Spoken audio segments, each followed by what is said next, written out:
of Fox Sports. We are Fox Sports. We are LA.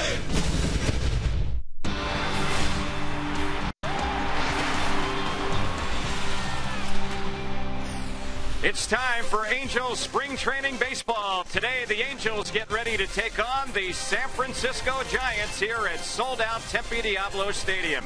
Hi, everybody. This is Terry Smith along with Jose Mota. Jose, the Angels trying to bounce back from a loss yesterday. The Giants have a split squad here today. There's a lot of different ways you can win ball games. One of them is to set the table. Oh, you know what, Terry? We have seen guys like Eric Ibar, Peter Borges, and Howie Kendrick make life easier for the guys sitting behind him. Eric Ibar this spring, getting on base a lot, having deep at-bats, and doing a better job hitting from the right side. Peter Borges, a perfect candidate to be at the top of the order where he is today. He drives the ball well, he runs the bases well, and he can get something going for guys like Howie Kendrick because Howie has the ability to hit behind those guys and use good use of that bat control. Well, you can win games with offense. You can win games with solid pitching. You can also win games because of your defense. And so far, so good for the Angels also in that area because, as we know very well, Terry, they spend so much time getting ready for this, making good plays like a Peter Borges, being aware and anticipating we make throws like this, and also being in good position to field and respond well like Chris Iannetta on this nice spinning play and getting the guy out at first base. Communication, very key, especially here in the tough sky. Gold glove caliber play by Eric Ibar on that one right there.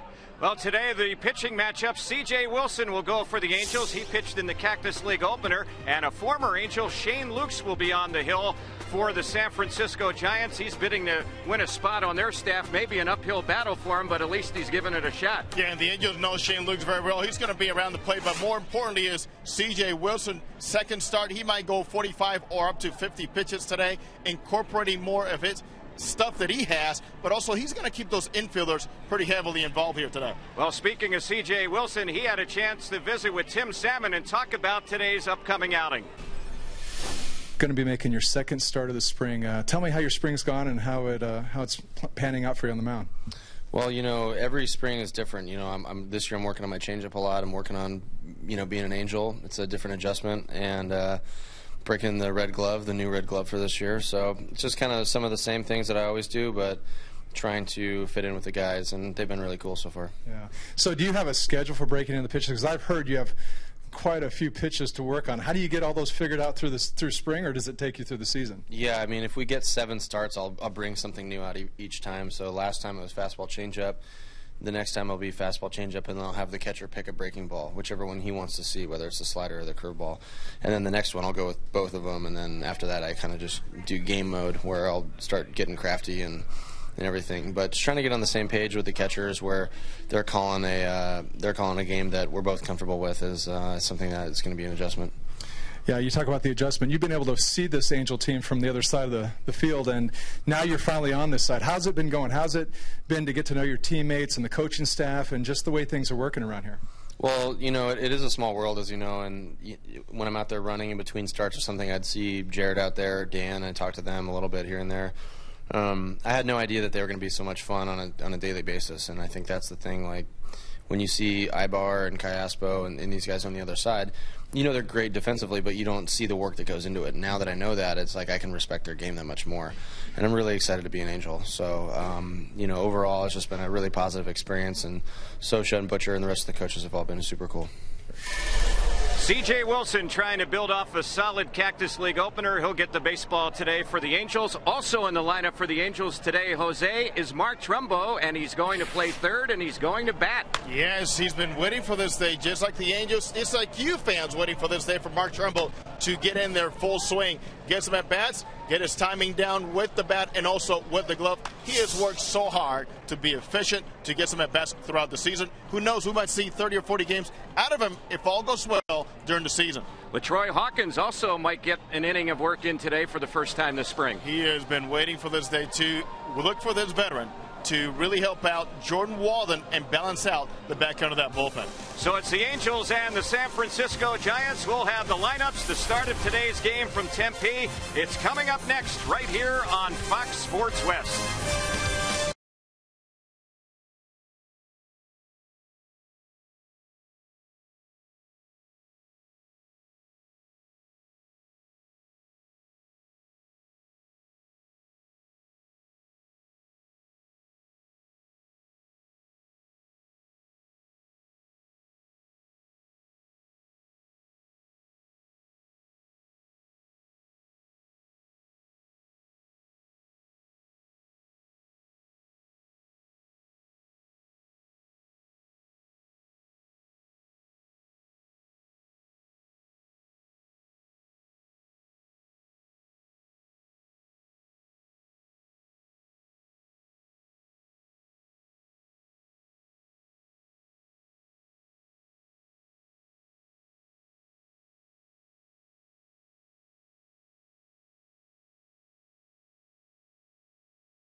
Baseball Network and also on Diablo Vision on Fox Sports West. Jose Mota alongside Terry Smith, and as the umpires get ready to see the players take the field, here are the lineups for the visiting San Francisco Giants. Gregor Blanco is playing center field, batting first. Batting second, Emmanuel Burris. Burris is at second base. Freddie Sanchez, designated hitter for the Giants, batting third. Aubrey Huff is at first base. Aubrey Huff is batting fourth. Connor Gillespie is at third base, batting fifth. Batting sixth is the catcher Eli Whiteside. Batting seventh is shortstop Joaquin Arias. Batting eighth is Tyler Graham in right field. And batting ninth in left field is Justin Christian. For the home field Angels, Peter Borges leading off in center field. Eric Ibar is batting second. He's at shortstop. Batting third is Howie Kendrick at second base. Mark Trumbo is batting fourth at third base. That's big news for the Halos here this afternoon. Jorge Cantu will follow, batting fifth, playing first base. Batting sixth, the catcher Bobby Wilson. Hank Conger is the Angels' designated hitter this afternoon. Conger is batting seventh. Cole Calhoun is in right field, batting eighth, and outfielder in left field, Doug Deeds. Deeds in left field is batting ninth as C.J. Wilson and the Angels take the field here in Tempe. The Angels with a 3-2 mark. The Giants are 5-2 so far here in Cactus League action. Terry. Jose, the umpires today, Dana DeMuth calling balls and strikes. We'll have Scott Barry along with Jim Wolf and Chris Guccione on the bases as left-hander C.J. Wilson begins his warm-up tosses. He's getting ready to pitch for the second time this spring. He pitched in the Cactus League opener on Monday against the A's in Phoenix. Did a good job in that game. A couple of scoreless innings, allowing just one hit. Angels wearing the red tops and white pants. As far as the Giants, they have on the traveling uniforms. They have on the dark tops with the orange numerals and lettering, the gray pants. And we are getting closer to the start of today's game. Along with C.J. Wilson, who gets the start, LaTroy Hawkins is slated to see some action for the first time this spring. The Angels signed him in the offseason after he pitched last year out of the bullpen for Milwaukee. And also Francisco Rodriguez could see some action in relief for the Angels today. A lot of other non-roster players could be on the mound before the end of the day as well. Around the infield, defensively for the Angels, Jorge Cantu gets the start at first base. Albert Pujols has the day off. Howie Kendrick plays second. Mark Trumbo at third base with Eric Ibar at short. And in the outfield for the Angels, Doug Deeds plays left field. Peter Borges in center, Cole Calhoun in right. Bobby Wilson is the catcher, Hank Conger the DH, and 31-year-old left-hander C.J. Wilson, who went to Fountain Valley High School, Santa Ana College, and Loyola Marymount, will be on the hill. Just a beautiful day for baseball, and I think we're going to have a bigger crowd today than yesterday. We might hit close to 10,000 here today when it's all said and done. I wouldn't doubt it, considering many times people just wait till they finish their workday on Friday to get over here, and it is absolutely flooded. Beautiful crowd here. Sellout crowd on hand. So we're set for baseball. The game's first pitch. It's cut on and missed by Gregor Blanco, and we're underway in the count. No balls, one strike. 64 degrees at game time. Here's the next pitch. That is low and away. So the count even. It's 1 ball, 1 strike. Also, Mark Trumbo immediately gets tested because he has to play in on the potential bunting of Gregor Blanco. That's good. Next pitch, and that one is outside. So the count on Blanco, 2 balls and a strike. He's a left-handed batter. They do have a few left-handed hitters in this lineup against Wilson, which would figure to work in CJ's favor. We'll see. Here's the 2-1. That's low and outside. He missed badly with that pitch, and Wilson falls behind on Blanco. It's now 3 balls, 1 strike. Overall, opponents hit only .232 against CJ as he went 16-7 for the Rangers last season, an ERA below 3. Really a workhorse, over 220 innings of work. The 3-1 pitch, and that one a little bit low. It's a leadoff walk. Even CJ can't believe that one. Tight zone right now. Behind home play from Dana DeMuth. Yep. So Blanco is on, and he's been running. Of course, you have the lefty on the hill who figures to keep him a little bit closer, but Blanco is already 4 for 4 in stolen base tries this spring. He draws a little lob throw over to first base. Emmanuel Burris is the next batter, switch hitting second baseman. Spent time with the Giants and AAA a year ago. The pitch. He bounces that one on the first base side. Cantu will field, apply the tag. A few feet in front of the bag on the batter Burris. Blanco moves up to second on the unassisted putout, and Freddie Sanchez will be the next batter. Oh, that's what you call being a little undecided on what to do, swing the bat or not. He was caught in between. Do I take or do I swing? So here's Freddie Sanchez. He's had only 4 at bats so far this spring. He's gone 1 for 4. And he was out for more than half of last season for the Giants last year. Here's the pitch. That is a strike on the outside corner. He had a right shoulder injury that happened last June and then missed the rest of the season at shoulder surgery as a result of that injury. Played in only 60 games and hit .289 last year for the Giants. Here's the pitch. Bounced off the plate. It goes on the first base side, fair, and fielded right near the bag by Cantu. He'll just put his foot on first base to easily get Sanchez. Blanco moves over to third. 2 are gone in the inning. Well, this was not a matter of not being decided to swing or not. Here is where C.J. Wilson, his ball's just sneaking up on right-handed hitters. That's a second swing we've seen from a righty. It was very late. So 2 outs, a runner at third. And the batter is the left-handed hitting Aubrey Huff. He's gone 3 for 14 this spring with a home run, a solo homer. Here's the pitch. He takes the first one for a called strike. And keep in mind, C.J. Wilson saw some of these Giants in postseason in the World Series back in 2010. Aubrey Huff had a solid year that year for the Giants. Tailed off though a year ago, and the next pitch, that one just missed, and another borderline pitch that kind of goes against Wilson here in the first inning.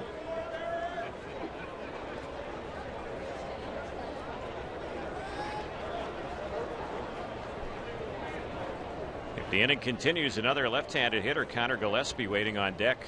Here's the next pitch, and checking on that one is Huff, and again a pretty tight call there. It's 2 balls, 1 strike. Just can't give in. Wilson on the attack is trying to back Huff out with that fastball. Aubrey Huff had only 12 home runs last year for the Giants, and he delivers as Wilson. The ball's lined into center. Should be an easy play for Borges, and straight away center will make the catch, and the inning is over. So CJ pitches out of a little bit of first inning trouble. No runs, no hits, no errors. They had the walk, and they leave a runner at third base. Half inning in the books from Tempe. There's no score on the Angels Baseball Network and Diablo Vision on Fox Sports West.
This copyrighted broadcast presented by Authority of Angels Baseball may not be reproduced or retransmitted in any form. The accounts and descriptions of this game may not be disseminated without the express written consent of Angels Baseball.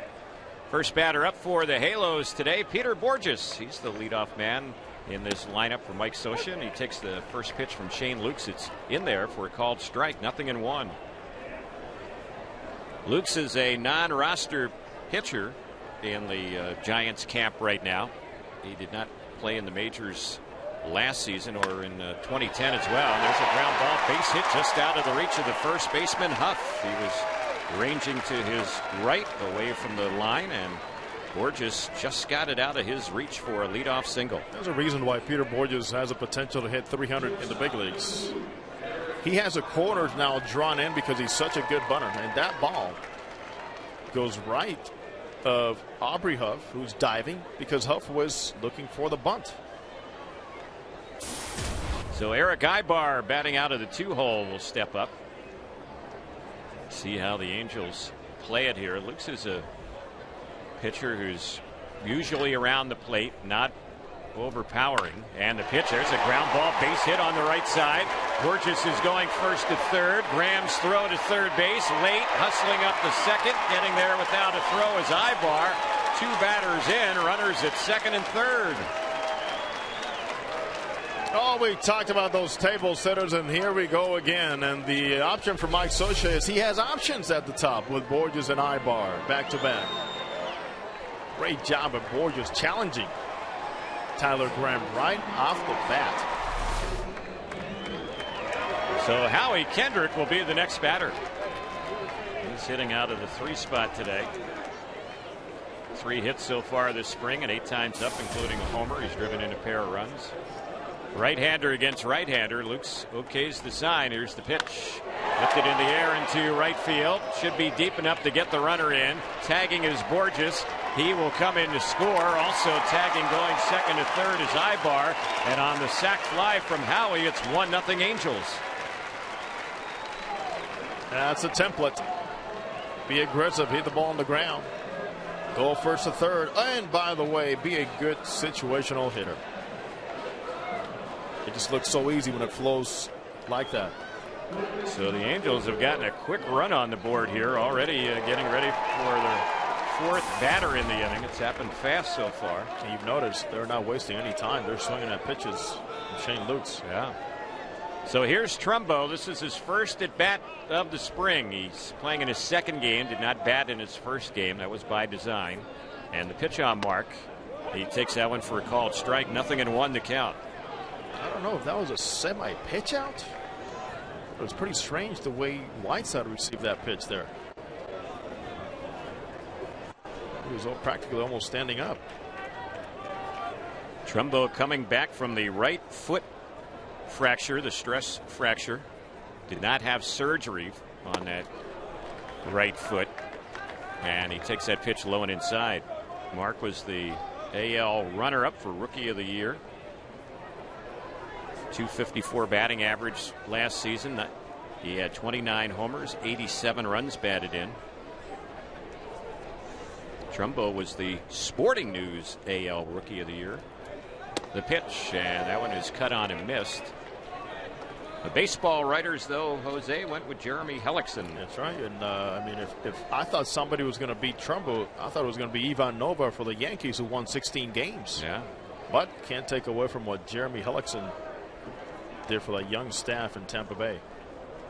And boy, they have a surplus of young starting pitching, don't they? Man, with experience already. Yeah.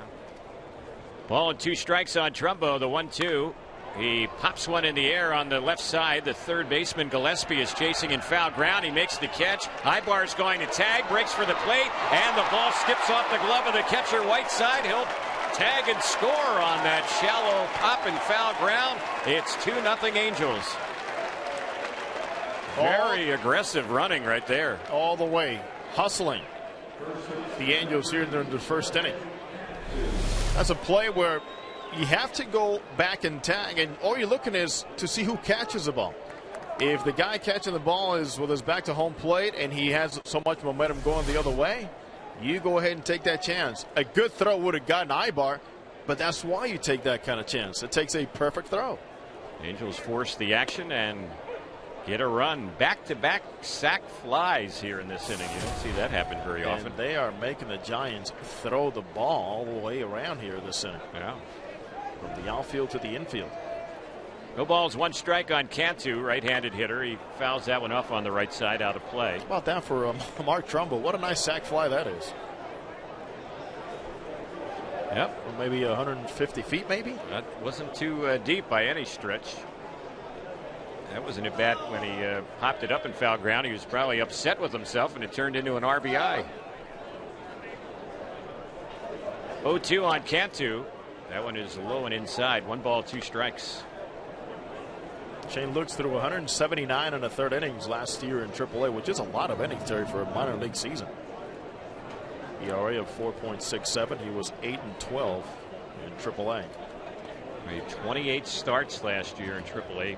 He also gave up 202 hits, which is a lot of hits to allow in a minor league season.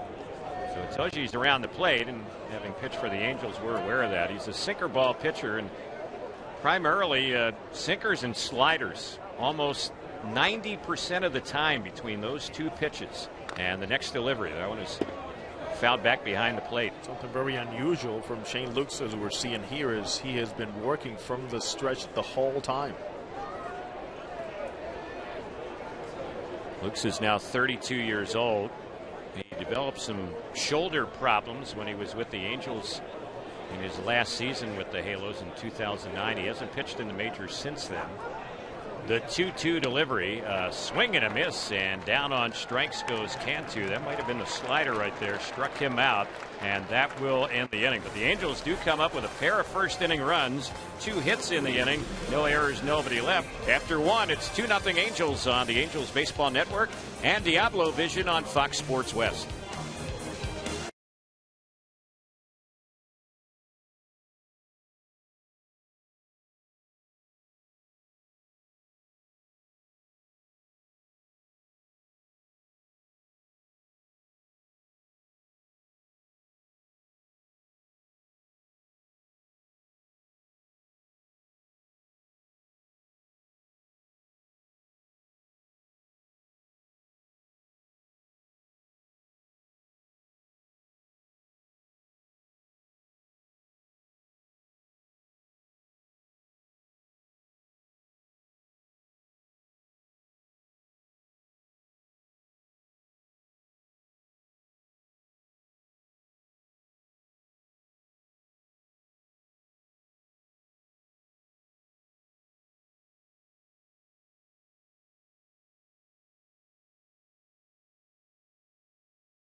Fans follow the Angels MLB.com at bat.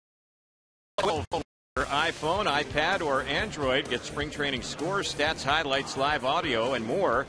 Text @BAT to 31826 or visit angels.com for details.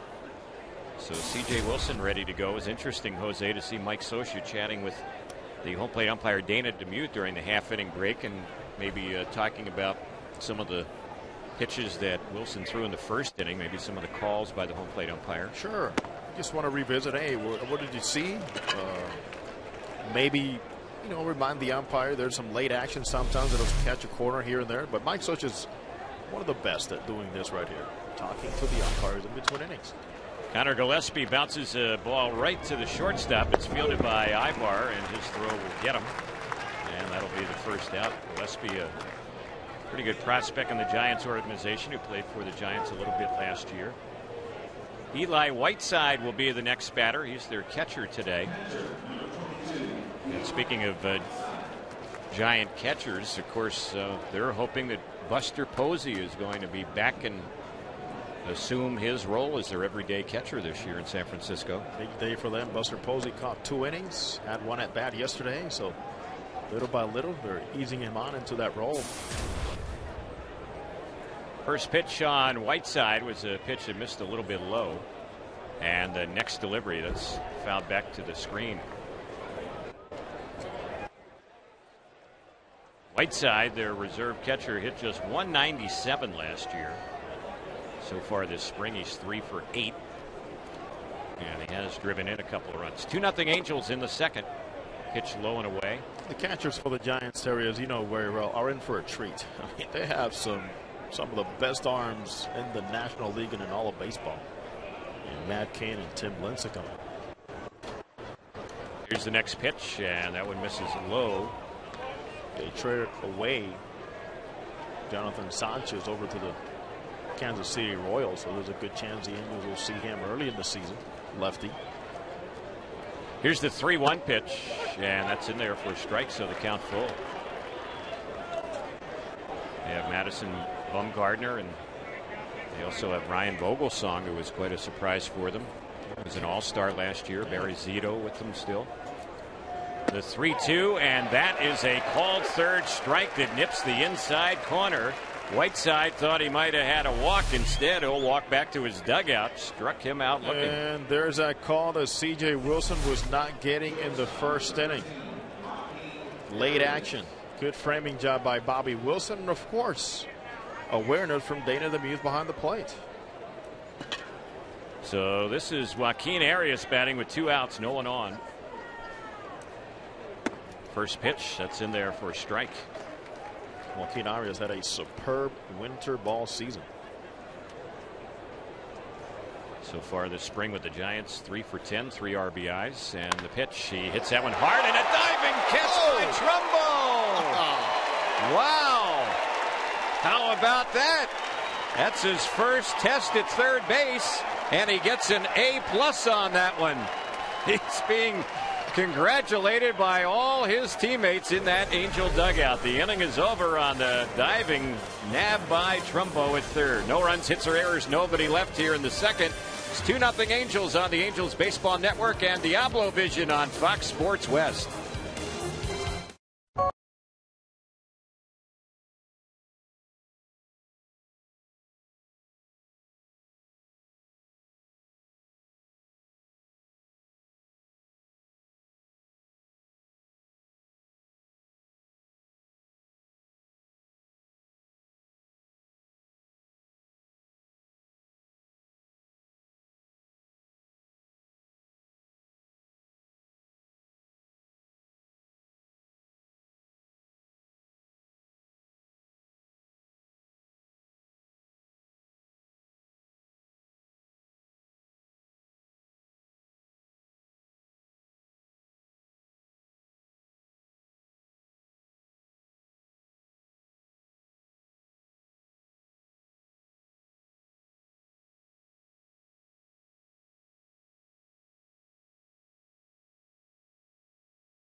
Bottom of the second we go. Bobby Wilson will lead it off for the Angels. After Wilson, we'll see Conger and Calhoun. Shane Lukes getting ready for his second inning for San Francisco. Angels with an early 2-0 lead. Lukes is set, and the first pitch, Bobby Wilson takes that one for a strike. Shane Lukes was almost out of, actually, he was out of baseball in 2007 after he got released from the Seattle Mariners and became a pitching instructor here in the area. And while instructing a young pitcher, the head instructor in that academy saw Lukes actually throw a couple of pitches and said, let me see that again. There's a pitch a little bit low. 2 balls, 1 strike. And he asked Lukes, do you mind if I put a call into an Angels scout? And there you have it. That became the story. Out of baseball and then signing a minor league deal with the Angels and onto the big leagues the same year. Here's the 2-1. Strike on the outside corner. Doing some landscaping work here in the Gilbert, Arizona area.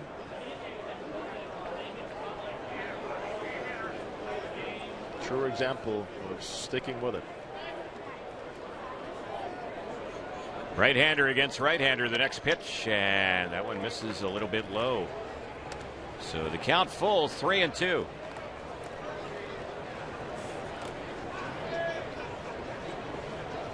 Infield for the Giants, backed up, the outfield shading Bobby Wilson just a little bit the opposite way.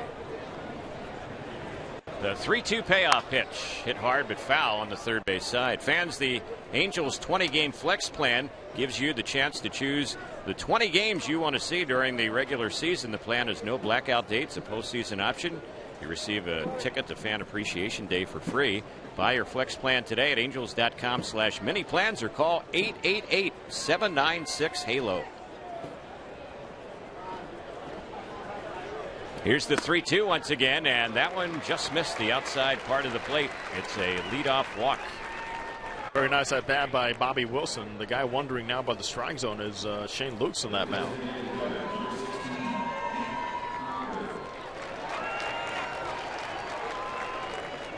Hank Conger will be stepping up.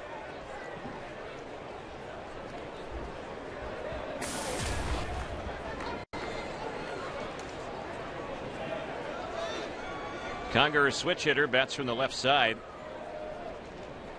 Next couple of batters after Conger will be batting left-handed as well. There's a ground ball. It's hit to the first baseman. Huff goes to the bag and then fires up to second, and that's going to complete a double play right there. Nicely done by Huff. He fielded it right by the bag, put his foot on first, and then fired the ball up to the shortstop Arias, and they get the out on Wilson as well. One of those plays where you have to communicate with your infielder. And Huff smartly steps on the bag, and then Arias knows there's only one play. Make sure you secure the ball and apply that tag. It's not much or anything differently you do as a base runner. So here's Cole Calhoun stepping up. He's getting a start today for the Angels, and the pitch, that one is in there for a strike. Yeah, we're seeing Calhoun get a lot of at-bats. We're seeing Hank Conger get a lot of at-bats. In fact, Conger already has 12 at-bats. And this is for Calhoun. He's 3 for 11 coming into this one. He takes that pitch low for a ball. It's 1 ball, 1 strike. What do we have of Mike Trout? Still looking to regain some strength right now after being zapped a little bit by a virus. He's lost about 10 pounds. Yeah. There's a ground ball. It's hit on the right side and out of the reach of the second baseman, Barris. That one skips into right center. Calhoun has his 4th hit this spring. Cole Calhoun last year, and A-ball was a 2020 player. And he's been impressive this spring. He is one of those guys that just don't be surprised if you see him climb through the ranks very quickly. Also due to his age and his maturity level in baseball. So Doug Deeds is the next batter. He's getting the start in left field for the Angels, another left-handed hitter. 2 outs, runner at first, toss over to first. Calhoun gets back. Calhoun can run. I mentioned 2020 guy a year ago, and he has a chance to be on the move here.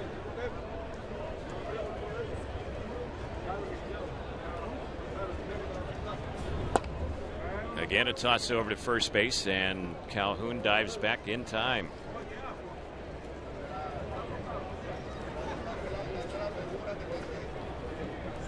Hope you're enjoying the action wherever you're listening, watching the game as well. There's a toss over to first base, and again Calhoun gets back. Terry Smith, Jose Mota, and Darren Chan with you on the Angels Baseball Network and Diablo Vision on Fox Sports West.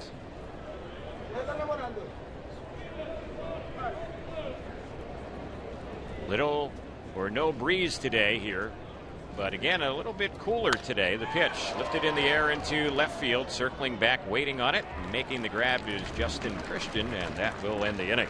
So for the Angels here in the second, no runs, 1 hit, a walk, no errors, and 1 runner left. 2 complete. The third is next. 2-0 Angels on the Angels Baseball Network and Diablo Vision on Fox Sports West.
Fans, don't forget Angels Baseball is back. Individual game tickets for the 2012 season are on sale now. Make your plans to take in Big Bang Fridays, Family Sundays, many promotional nights, and great opponents like the Yankees and the Red Sox. Purchase tickets today at Angels.com or the Angels Stadium ticket office.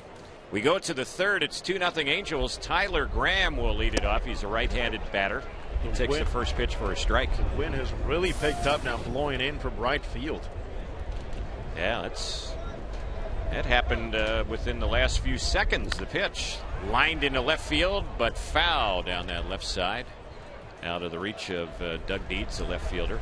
Let's take a quick look at Mark Trumbo, who was almost in on the grass here, guarding against Tyler Graham. So the Giants have a few guys that Mark Trumbo has been told. And what a play to finish up that second inning, huh, Terry? The diving play to his left. Yep.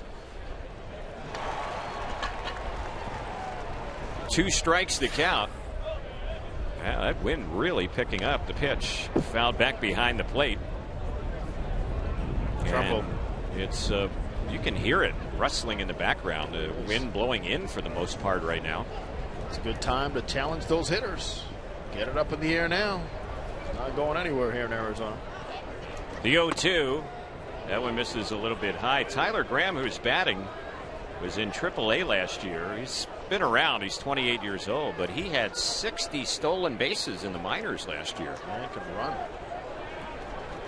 The pitch, and he tips that one foul by the plate. Yeah, this is a split squad for the Giants, so manager Bruce Bochy is managing his ball club in Scottsdale, their home stadium. They left a lot of their regulars back in Scottsdale for that game against Milwaukee, and a swing and a miss at a 1-2 pitch, and down on strikes goes Graham. That's the first out here in the third, and C.J. Wilson, after walking the first batter in the game, has now set down the last 7 in a row. He's made a nice adjustments, keeping the ball down more, and also making better use of both sides of the plate. Cut fastball really is cutting in late there. So at the plate now is Christian, left-handed batter, or a right-handed batter, I should say. He's their left fielder, and the pitch, that one is low. Christian last season spent a little bit of time with the Giants. 18 games, hit .255. He hit .294 between AA and AAA last year. 14 home runs in the minors. The 1-0 pitch. He grounded sharply on the third base side, out of the reach of Trumbo, but a foul ball. Mark was chasing that one toward the line, so showing some movement to his right. We saw what he can do moving to his left on that liner he caught off the bat at Ariaston last inning. In fact, he had a pretty good jump. I've noticed he is not wasting any motions out there. I mean, any time the ball is hit, fair, foul, or swing, he is moving somewhere. 1-1 pitch. That's low and inside. One thing he's got to get used to is the shortstop will have a vocal sign for him when there's a breaking ball coming. Here's the 2-1. Chopped on a high hop to third. Trumbo has it. His throw to first. A little bit low, but handled there by Cantu. And that'll be the second out. You know what? It might have looked lower than it was because his ball really takes off. And I'm glad he got this one out of the way. That is officially the first ground ball he fields here in spring training. And that ball really takes off when he throws it. What did he throw? A sinker over there to first base? You see that? Yeah. Or other third baseman, that ball probably would have been a short hop, but this ball just started taking off. So here's Blanco walked. He's been their only base runner so far. It's 2-0 Angels in the third. The first pitch is low. The count 1 ball, no strikes. Some of the regulars that the Giants left back in Scottsdale today: Melky Cabrera, Pablo Sandoval, Buster Posey. There's a pitch that is in there for a strike. Nate Schierholtz, Brandon Crawford, their shortstop, didn't make the trip. Brandon Belt, Angel Pagan. Here's the next delivery. That one is outside. Giants last year finished in second place in the National League West. They were 8 games behind Arizona last year. The Giants' record last year was 86-76, so they were 10 over the 500 mark. Seems like the Halos record. That's right.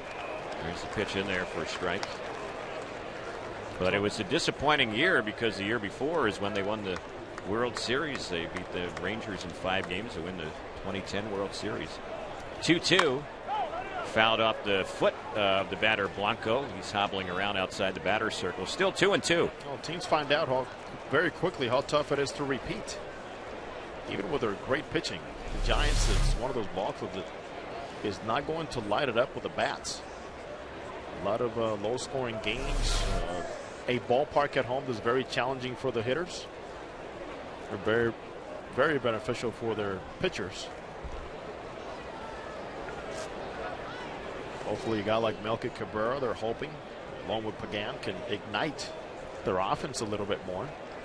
And hope another solid year from Pablo Sandoval. The Panda was back last year. He was very solid. Yes, he was. But they need more from Aubrey Huff and, of course, a healthy Buster Posey, and then the offense will be a little different. 2 outs. We're in the third. 2-0 Angels. And now the catcher Bobby Wilson will go out and have a word with C.J. Wilson. Talking about the Giants last year. They were the first team since 1984, the Dodgers in '84, to miss the playoffs despite having 4 starting pitchers with ERAs among the 12 lowest in their league. If you can't hit, you can't just pitch your way to the playoffs. Yeah. But they had great pitching last season. You're right. There's a pitch that's low. And then their bullpen, I mean, lights out. Great setup guys in Casilla, Guillermo Mota, Jeremy Affeldt, Romo, even though their closer was injured, Brian Wilson. Here's the next delivery. It's bounced by the mound. Out behind second. Diving stop by Kendrick, but no throw. Howie did a terrific job just to prevent that ball from leaving the infield, but had no chance to get the throw to first base. So well, the Angels are very fortunate right now. And the reason is C.J. Wilson went after that hopper with his bare hand. Can you imagine how many people went, no, don't do that. Wait a minute. We just invested a lot of money in you. And he actually wants somebody to go out there and look at his hand right now. He is feeling it. It's just a natural reaction, but something that obviously you don't recommend. Ball got a piece of him in his throwing hand. So Rick Smith, the Angels athletic trainer, and Mike Scioscia go out just to take a look at C.J. Wilson. They're going to let him throw a warm-up toss here. He's kind of flexing his pitching hand, his left hand, showing Mike Scioscia. And he just delivered a warm-up toss. Going to throw another one as well. Truly something you remind the pitchers over and over and over again. But when you're competing, even though it is not the smartest move, you react to it differently out there. You're trying to just stop the ball from going through center field. I got bottom line. You need one. So athletic trainer Rick Smith quite busy out there. So certainly something they're going to have to keep an eye on, not just today, but the rest of the spring. Hopefully it doesn't flare up. So Wilson is going to stay in there. He's obviously pretty upset. He took his glove and swiped the rubber.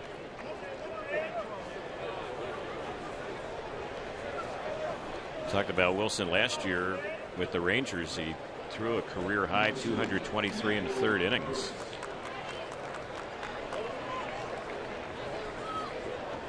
So with the runner on at first base, Blanco on the infield hit. Here's Barris getting ready to bat.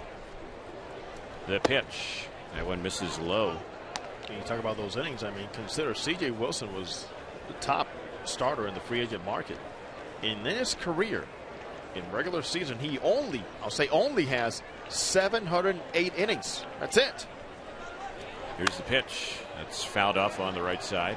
Reason, of course, because he was a reliever for so many years with the Rangers. But, Terry, that's something that the Angels really did consider. How many miles this guy has, and he's barely broken in as a starter. Right. He has pitched 52 in the third innings already in postseason, too. 1 ball, 1 strike on Barris. He grounded out to first his first time up. Runner goes, check swing, pitches strike, throw to second, and it is in time as Bobby Wilson throws to Kendrick, who puts the tag on Blanco. And Blanco, we had mentioned it earlier in the game, with 4 stolen bases this spring. He's gunned down for the first time here in the Cactus League. 2-4 on the caught stealing. No runs, a hit, no errors, but nobody left. We're headed to the bottom of the third. It's 2-0 Angels on the Angels Baseball Network and Diablo Vision on Fox Sports West.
Bottom of the third we go. Peter Borges will lead it off. He's the Angels leadoff man in the batting order today. And the first pitch, he's around the bunt. He takes that one for a called strike.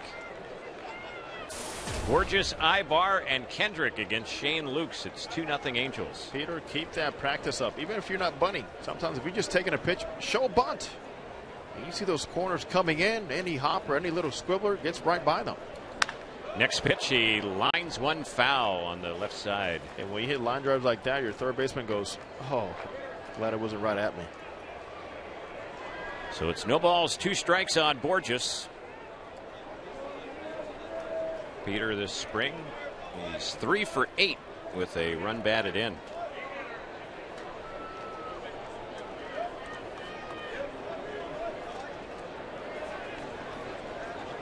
Angels got a couple of runs in the first inning. Borges and Ibar had hits. They each scored on sac flies. The pitch, it's fouled off over by the Giants dugout, and that had a few of them moving off the railing there. That ball was really hit hard as well. That's what you call turning on a sinker. Glad everybody's all right. 2 strikes to count. Lukes delivers. A little bit low for a ball.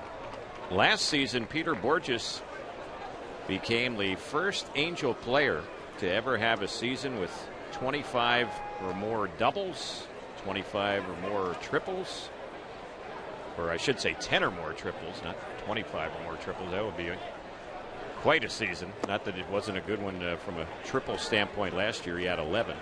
He also had 12 home runs and 22 stolen bases. The first Angel player to ever have those type numbers in a single season.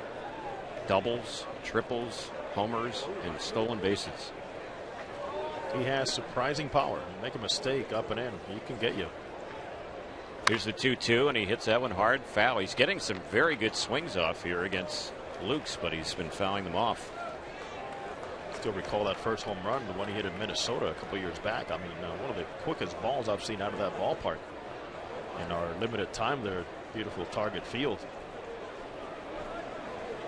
Torrey Hunter was just kidding him, saying, I don't know you have that kind of power. You're a little guy. You're skinny. Here's the next delivery. He takes that one a little bit low. So Peter with the count going 3-2 on him. One of the best students Mickey Hatcher has had.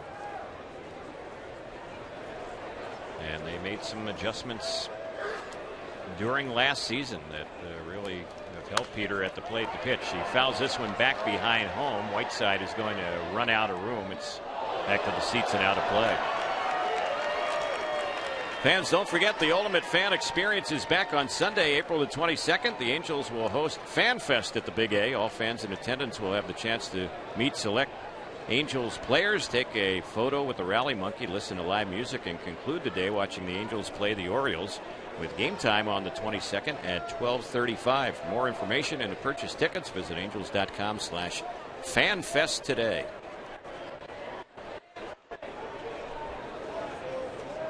Still a full count. Again, the payoff pitch. And once again, fouled off on the third base side. Back to the seats. Having a very good at bat. That's 9 pitches already. It brings up to 34 the amount of pitches Shane Lukes has thrown so far this game. Already a right-hander warming up for the Giants in the left field bullpen.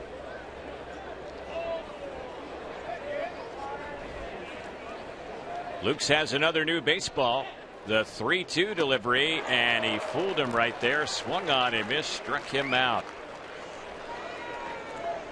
Borges goes down on that breaking pitch.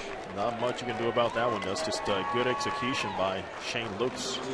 He already had him looking inside with so many sinkers inside, but what he did, he threw the breaking ball, and he kept it on the inner half, but really took a lot off of it. So that is out number 1. Eric Ibar will bat. Eric's had a double. He's also scored a run.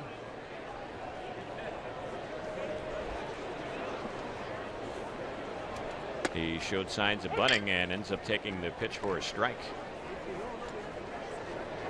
Around the infield for the Giants, they have Huff playing first, Burris at second, Gillespie at third with Arias at short. Outfield, Christian in left, Blanco in center, Graham in right.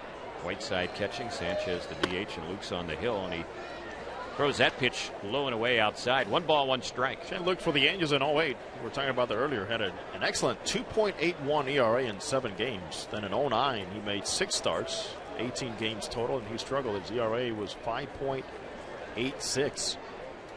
Here's the pitch. That's low and inside. He's one of those guys, Terry, that when Mike Scioscia was caught in the bind and needed some arms, he came out and gave the Angels a nice boost. Yep. In the rotation and in the bullpen.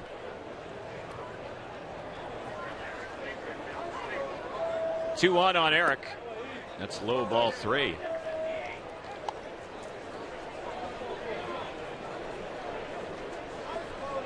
Luke's a pitcher who kind of reminds you a little bit about Matt Palmer. Yes. We were talking about him yesterday. Same type of thing. A guy that kind of came out of nowhere, really gave the Angels a boost in the arm, but just not able to continue that.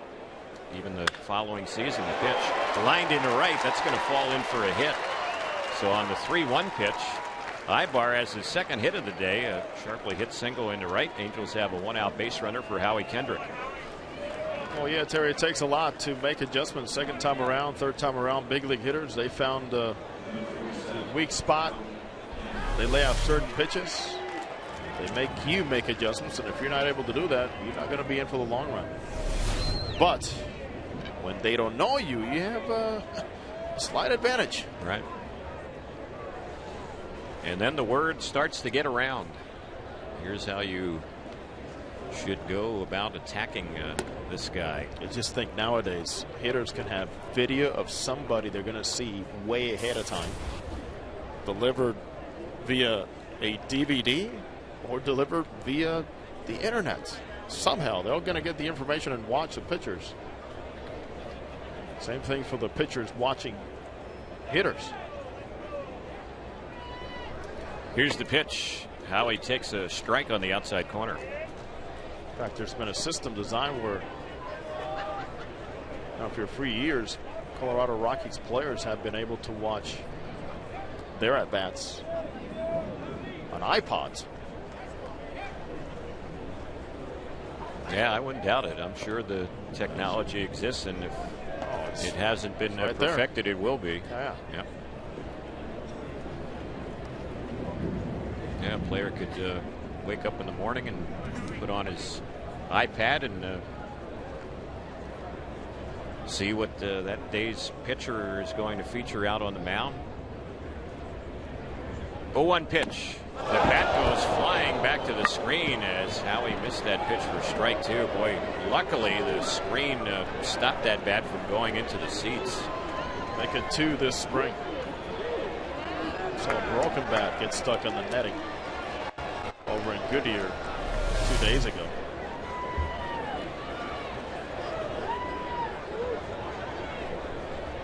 So 0-2 on Kendrick, who obviously was fooled on that last pitch from Shane Lukes. 1 out, 1 on. 2-0 Angels here in the bottom of the 3rd.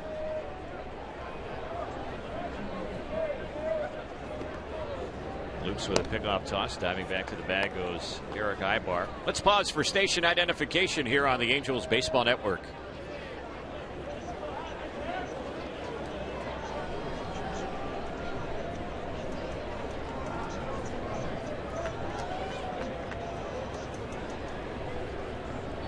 Oh, 0-2 the count on Kendrick. Luke's pitch, and he tried to get that one on the inside part of the plate, and it nicks Howie's hit by the pitch. Boy, that's a break right there. Kendrick was down, no balls, 2 strikes, and Luke's puts him on base. And now we're going to have a little meeting at the mound, and they're going to make a pitching change. So that's going to be it for Shane Lukes. He will be lifted with 1 out here in the bottom of the 3rd inning. We have a pitching change coming up in Tempe. We'll take a break and be back with more Angels baseball in a moment here on the Angels Baseball Network and Diablo Vision on Fox Sports West.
New pitcher for the Giants is Mitch Lively, and this will be his second appearance this spring. He's worked 2/3 of an inning of scoreless relief, so he takes over for Lukes, who went 2 1/3 innings, giving up 4 hits, a couple of runs. Lukes leaves with 2 runners on base. He walked 1, struck out 2, and also hit a batter.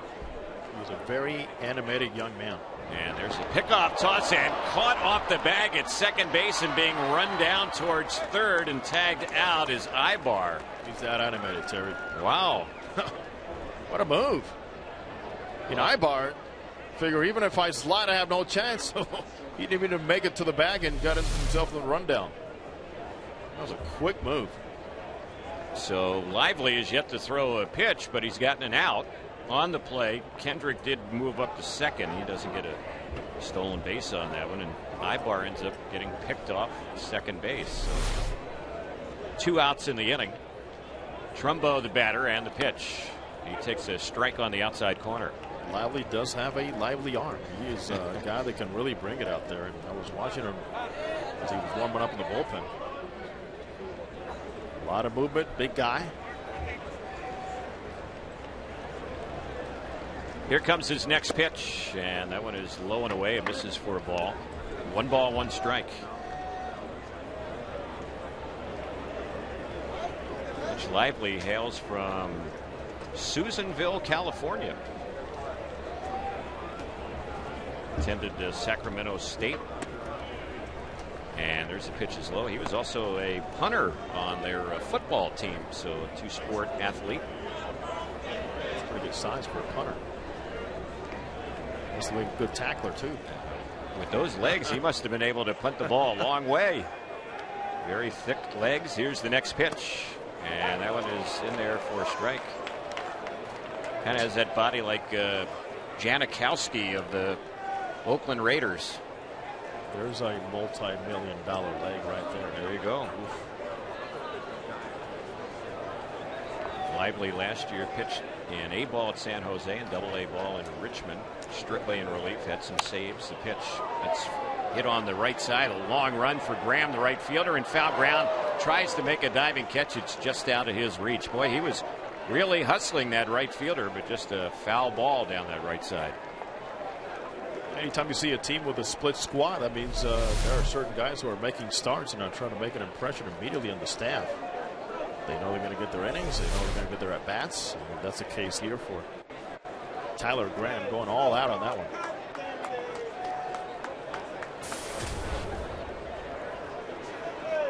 So Trumbo battling. He's had a good ball game so far. He's made some plays at third base. Had a great diving catch on a liner. Handled a ground ball that was sharply hit. He's driven in a run with a sac fly, and he takes that pitch low and outside.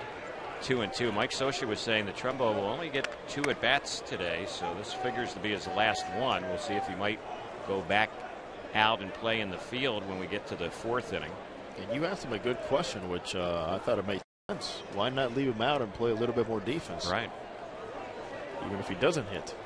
Here's the pitch, grounded on the right side. The second baseman scoops it up. Barris, and then he bobbles the ball. Then he throws to third. Howie made a turn but dives back safely. So that'll be an error on Barris. It looked like it was going to be the final out. But Barris kind of got handcuffed a little bit fielding that ball. Made a nice play to begin with, and just a little too lackadaisical getting it out of his glove and making that transfer to the hand. Trumbo did hit the ball pretty hard the other way. That's a good sign. He's staying behind the ball, and also Trumbo has laid off certain pitches that usually you see him swing at. So runners at the corners. Cantu will bat. He's driven in a couple of runs this spring. He has a chance to do so here. He struck out his first time up. This has been kind of a strange inning because the last 3 Angel batters have reached base safely with a hit batsman, and now one reaching on an error. But with the pickoff on Ibar, that was the second out of the inning, and instead of the Angels maybe having them loaded, they only have them at first and third. But again, a hit would mean a run. 1 ball, no strikes on Cantu. 2-0 Angels, bottom of the 3rd. The pitch, a swing and a miss. And the count even, it's 1-1. Cantu now 2 for 8 this spring with the 2 RBIs. is fighting for a spot on the Angels bench. Backup first baseman, third baseman, second baseman. The 1-1. He fouls that one off on the right side, backing out of play. Look at this ballpark. It is filled to capacity, and then beyond that, the outfield berm area, and then the concourse level. Everything seems to be full. Yeah, this is standing room only today. We were talking a lot yesterday about the crowd, but I'd be surprised if we don't have more today. This is about as many as I've ever seen here at Tempe Diablo Stadium. We were at over 9,500 yesterday. And this is only the first week of games here in the Cactus League for the Angels. Here's the pitch. That one is low. A lot of spring training. It seems like the crowds begin to pick up the deeper you get into spring training. But the Angels are looking at their second straight sellout in the opening week of home games here. More to come. There's a one hopper that handcuffs the shortstop Arias. It skips off his glove. He can't make the play. A run scores and runners at first and second. It was hit hard. We'll see how they score it. They're going to give Cantu a hit and an RBI single. It's now 3-0 Angels. It's going to be frustrating for a guy like Sean Dunston, one of the assistant coaches here in spring training for the Giants, to see something like this. Arias could have made a better effort in getting in front of that ball and at least blocking it, maybe keeping it in front of him and getting the guy out at first base, but he totally olayed that one. Wanted no part of it. So runners at first and second, a run in. 4 straight have reached base safely, and the pitch on Bobby Wilson. It's ball one. It's 1 ball, no strikes. That run, which scored on the RBI hit from Cantu, that run will go against Lukes, although it will be an unearned run. Next delivery, high and away. 2-0 the count. For Cantu, he becomes another one of those Angels veterans who are really making hard contact here early in spring training. A lot of lineouts so far. I was talking to Mickey Hatcher about that this morning. How happy he is about how guys are going about their business and how many balls are being squared here in the early going. Next pitch, and that one is low, and now the count goes to 3-0.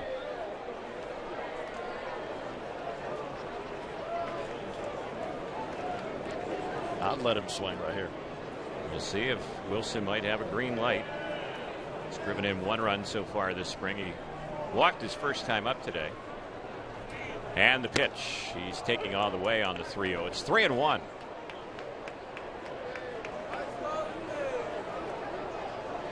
Trumbo is the runner at second. On at first base, Cantu.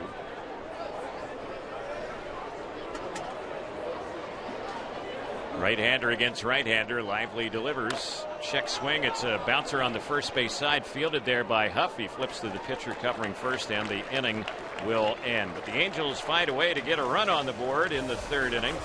A couple of hits in the inning, an error, a hit batsman, and 2 runners left. 4th inning is coming up. It's 3-0 Angels on the Angels Baseball Network and Diablo Vision on Fox Sports West.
Here in the fourth inning, a new pitcher getting ready to work for the first time this spring for the Angels, LaTroy Hawkins. We'll tell you more about him in just a moment. Fans, Welk Resorts and Angels Radio AM 830 have teamed up to bring you the official AM 830 fan club. Get AM 830 event and team news and updates all season long. Log on to am830fanclub.com. That's am830fanclub.com. C.J. Wilson leaves the game with a 3-run lead. Wilson gave up just 1 hit, no runs. He walked 1, struck out 2, and retired 8 of the last 9 that he faced in the ball game. So here's Hawkins ready to pitch for the first time for the Angels, and his first delivery. That one is high and away for a ball. The count 1 ball, no strikes. Hawkins represents veteran presence for the Angels in the back end of that bullpen. He has played pretty much any single role you can play on that mound. He's set. Here's the next pitch.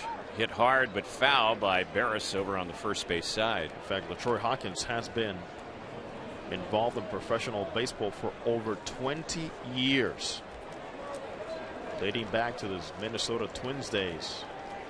Rookie ball. He and Torrey Hunter go back to their teens. Here's his next pitch, the 1-1. A fly ball. It's hit into shallow right field. Long run and a diving try by Calhoun, and he makes the catch. How about that? Well, Calhoun can run. We mentioned he had 20 stolen bases last year, and he had to get on his horse right there and came in hard and went diving forward and nabbed that one before it was ready to hit the ground. It helps when you can run, because what happened is he got fooled by the swing. He started going back, but was able to, in fact, to stay in balance. He almost lost his feet there and came out and made a dazzling play. So the batter now is Freddie Sanchez, and here's the first pitch. He hits one on a low line. It's off the glove of Ibar. It was a tough play and no throw as the ball skipped off of his glove. That should be a hit. That's how they're going to score it for Freddie Sanchez. A little different than the one hit by Cantu at Arias earlier. This is more of a backhand and really tied up Eric Ibar. So the batter now is Aubrey Huff.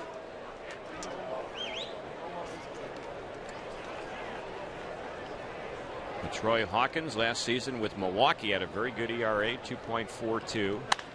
And the next delivery, that's lined into left center field. That's going to fall in for a base hit. Borges will cut it off. They're going to have runners at the corners, though, as going first to third on the Huff single will be Freddie Sanchez. And LaTroy Hawkins in some trouble here with 1 out. The batter will be the third baseman, Connor Gillespie.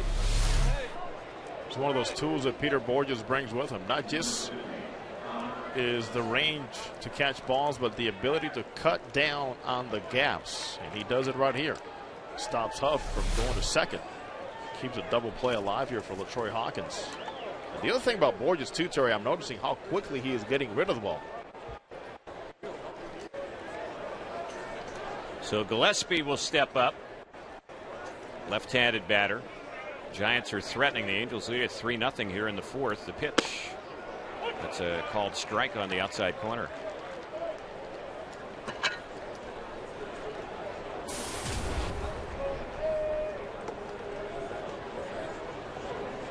Infield is playing it at double play depth. Gillespie grounded out to short his first time up. Hawkins with the pitch, and that pitch missed for a ball. Hawkins, as you mentioned, was one of those go-to guys for Ron Renicky and their nice run all the way to the playoff last year for the Milwaukee Brewers, and the former Angels third base and a bench coach. And one thing Ron told me about LaTroy is he takes the ball and he is mighty sneaky with that fastball when he is on. 1-1 pitch. That's low and inside. 2-1. Mentioned this is Hawkins' first outing this spring. We've yet to see Scott Downs pitch this spring. Bobby Casava has yet to even begin throwing bullpen sessions for the Angels. Having a little bit of an issue with his arm here in the first few weeks of spring training. The pitch that's fouled back behind the plate. It seems like a different pattern from years past, Terry, with the relievers. Consider this is Hawkins' first outing. Walden has thrown one time. Downs hasn't thrown yet. And you can't guard against the injury, of course, and slowing down Bobby Casaba, but there are some things that are being done differently here in camp, that's for sure. 2 balls, 2 strikes the count. After Gillespie, the catcher Eli Whiteside waiting on deck. Angels have 3 runs, 5 hits. Giants no runs, 3 hits, but they are threatening here in the 4th. The 2-2 pitch fouled off over on the right side over by the Angels dugout. So the count holding at 2 balls and 2 strikes. Kids, don't forget the Junior Angels Kids Club is now accepting members for the upcoming 2012 season. For just $18, members receive an exclusive Kids Club hat, an Angels Kookie pen, 2 ticket vouchers, a fast pass for kids around the bases, an Albert Pujols water bottle, and more. Sign up today. Visit angels.com/Junior Angels. The 2-2 high and the count full, 3-2.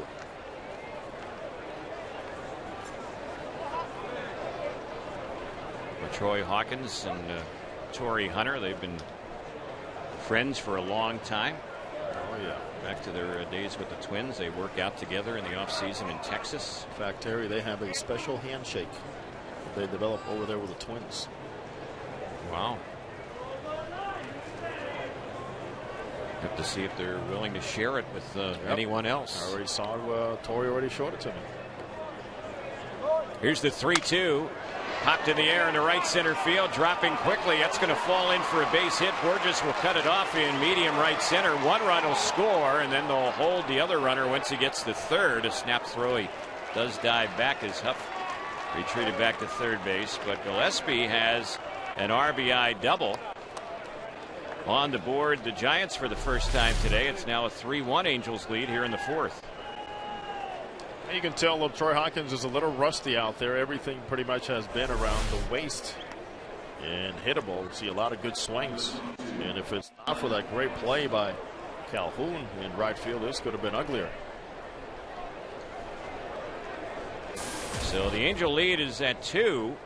The Giants have 2 in scoring position with only 1 out. And here's Whiteside, who took a called third strike against C.J. Wilson back in the top of the 2nd.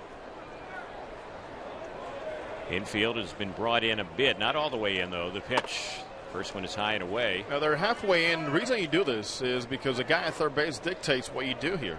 Aubrey Huff is not the fastest of runners. If he decides to go on contact, you still have time to throw him out if something hit right at you. But you're not giving up all that ground when you're playing way in. Here's the 1-0, sharply hit on the left side, and that is going to get by Trumbo, trying to dive and stop it. 2 runs are going to score to tie up the game. Going into second base, sliding in safely with a game-tying double is Whiteside, and now it's a 3-3 ball game. There's no way of defending that one. Another hittable pitch. This time a breaking ball stays out over the plate, and Eli Whiteside, who had taken a third pitch for a strike, his first at bat, was more than ready. Now with the righty in there, he got it right by Trumbo. So Hawkins has allowed 4 straight hits and now 3 runs. Giants have the potential go-ahead runner at second with 1 out. Arias at the plate, first pitch, high and away. 1 ball, no strikes. That was pitch number 15 for LaTroy Hawkins here.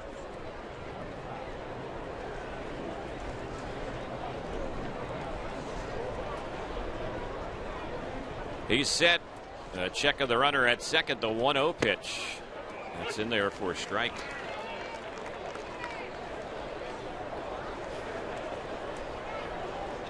LaTroy Hawkins, as far as the pitches he features, fastball, top out around 95. He has a slurve and a split finger pitch. That's his changeup. And there's a strike on the outside corner. For a guy like Hawkins, is much different.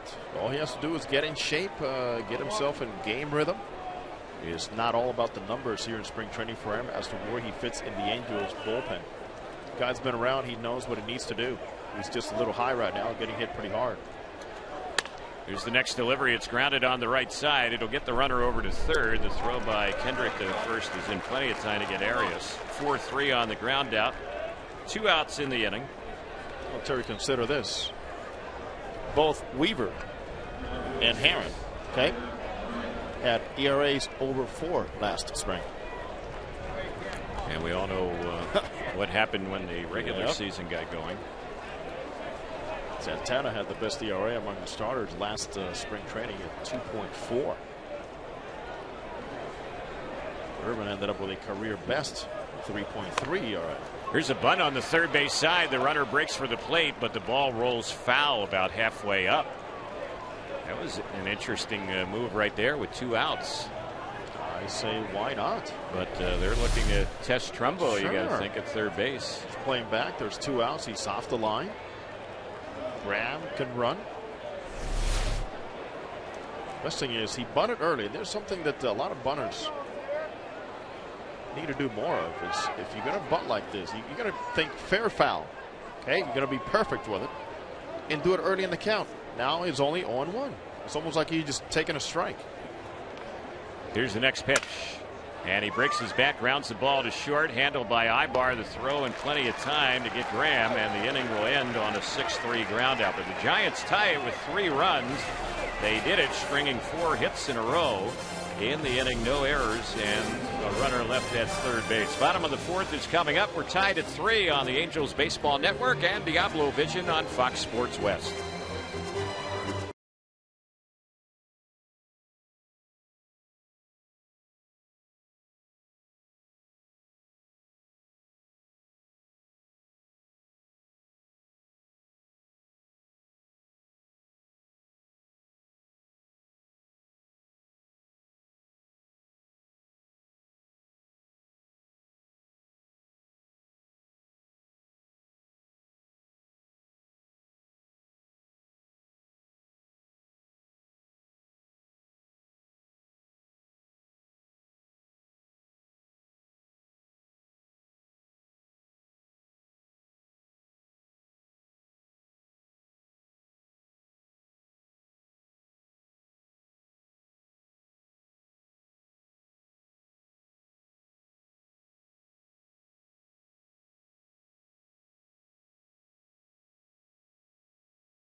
New pitcher for the Giants. We go to the bottom of the 4th inning. Matt Yorkin will take over. He replaces Mitch Lively.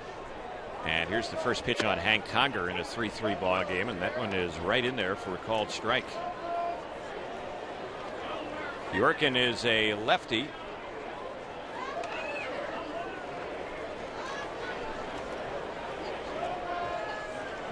Here's the next one on Hank, batting from the right side. He pops that ball foul back near us, out of play. And the count, no balls, 2 strikes. Yorkin is a non-roster player in camp for the Giants this spring.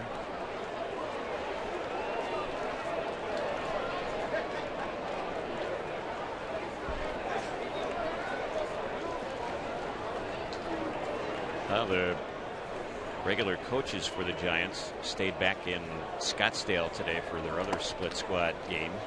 Their manager, Bruce Bochy, is not here today. 1 ball, 2 strikes. The Angels will be in a split squad situation tomorrow, with one Angel team playing here against the Indians and the other one playing the Reds in Goodyear. The pitch. That one is low. Yeah, that squad in Goodyear, we'll see righty Matt Latos, newly acquired by the Reds. And he'll go against Eric Hurley. And here in Tempe, it'll be Garrett Richards, Angels righty, going against lefty for the Indians, David Huff, Southern California. Bjorken has the side. He's ready. The next pitch. That's lined into left center field. That's going to fall in for a base hit. It could be extra bases. Headed for second is Conger, and the throw will be late. He slides into second base with a leadoff double. That's his third hit this spring. It's a nice pass through the ball there by Hank Conger. As Bjorken came in throwing some sinkers and some changeups. Conger really did a good job staying on this pitch right here. Finding that gap in left center field. Making a nice turn around first base, too. Cutting the distance down a second.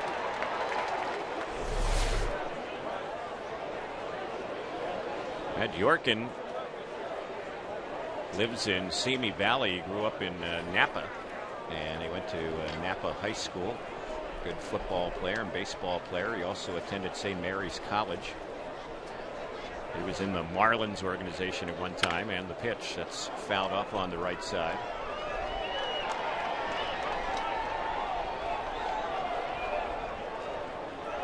Oh, and 1 is the count on Cole Calhoun. Angels have 3 runs on 6 hits. The Giants have 3 runs, 5 hits. Seems like Calhoun has seen a lot of left-handed pitchers so far here this spring. He was 4 for 12 overall. That doesn't bother him at all. Here's the pitch. Fouled off on the left side. That's going to get back and out of play. The Giants come into this ball game having won their last 4 spring training games. They beat the Reds split squad yesterday. They've had wins against the Padres, Rockies, and Dodgers during their current winning streak in the Cactus League. And they have a good record overall, 5-2-1. They've had 1 tie. Angels this spring have a record of 3-2. Here's the pitch, and Calhoun swings and misses that one. He went down chasing it, and that will be out number 1. That's one at bat right there where Bjorken had Calhoun chasing every one of the pitches he intended him to chase. Down and in, down and away. So another left-handed batter, Doug Deeds, will bat. Deeds flied out to left his first time up. He's gone 1 for 7 this spring for the Angels. And he was fooled on that one, took kind of a half swing, and that pitch is a strike.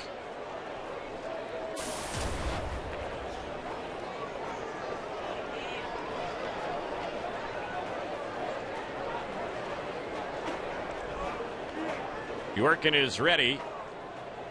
He delivers. And that breaking ball is in there for a called strike. Doug Deeds was born and raised in Columbus, Ohio. He played baseball at Ohio State, still resides in the capital city of Ohio. He's a Buckeye. Why not? Right, Terry? Why not stay in Ohio? That's right. Or I should say Columbus. Here's the pitch. Lifted in the air into left field. He hits it pretty well. Christian is backpedaling. He's not far from the rim of the track. He'll make the catch. Conger is going to tag. He better hurry. The relay throw to third, and the ball skips off the glove of the third baseman Gillespie. So it was deep enough to left field to advance the runner. That'll be the second out on the flyout. Outstanding base running there, Terry. What Conger does is he sees a left fielder backpedaling. The ball's deep enough. He goes halfway, which is what he's supposed to do with that ball hit. But once he realizes he's going to make this catch, I'm going to go back there and tag. And that's what you do here in spring training. You test those limits. So now we'll see if Borges can bring him in from third. Peters had a hit in 2 times up. He singled and scored. That was his first at bat today. It's 3-3, Angels and Giants in the bottom of the 4th. Giants tied it up with 3 runs in the top of the inning. Pitch on Borges. That's low. 1 ball, no strikes.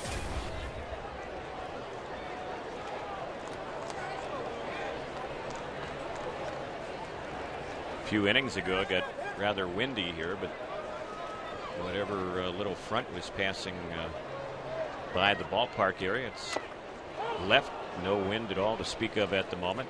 Bright sunshine here. And I saw the long range forecast, and it's really not going to change a whole lot over the next 5 to 7 days. It'll be sunny, dry, and either in the mid to upper 70s or low 80s. So it's looking good for the next week or so. Bring it on. Here's the 1-1 pitch. That one is low. What outfielders, infielders, catchers love is when that flag is pointing down. Yeah. Especially when they start doing pop-up drills in spring training. That is one of the most hectic days around. And if you schedule that on a windy day, that is an adventure. There's a pitch that's a little bit high. That is a challenging day if it's windy. Don't look forward to it. Yeah. Especially those catchers pop-up drills. Tough enough catching those pop-ups when it isn't windy if you're a catcher, yet alone dealing with a lot of wind. 3 balls, 1 strike. And the next delivery, that's low and inside. So Borges draws a walk, and that'll bring up Ibar, who's having a good day at the plate. He's already had a couple of hits. Yeah, as the games have begun, this is game number 6 for the Angels. A lot of action happens before games. In the backfields and on the main fields, it comes down to implementing plays, defending plays, offensive plays in the base pass, infield, outfield, catchers, everything. Work does not stop. So here's Ibar, switch hitter batting right. Chance to give the Angels the lead, and the pitch. He rips one foul on the third base side. In just a few days, Mike Scioscia and the staff, Terry, will have the flexibility and the option of sending players down to minor league camp to get some at-bats, get some innings. Just a few steps down from Tempe Diablo. Yeah, I've seen where some clubs already have begun cutting some players. Here's the 0-1 pitch, and boy, fooled on that one was Ibar. He got off a wild swing at that pitch low and outside, so he's in the hole. It's 0-2. Terry, when payday comes in spring training, that's when you have to look out. A day of the week, they're going to give out that per diem. You hope your name doesn't get called. That's right.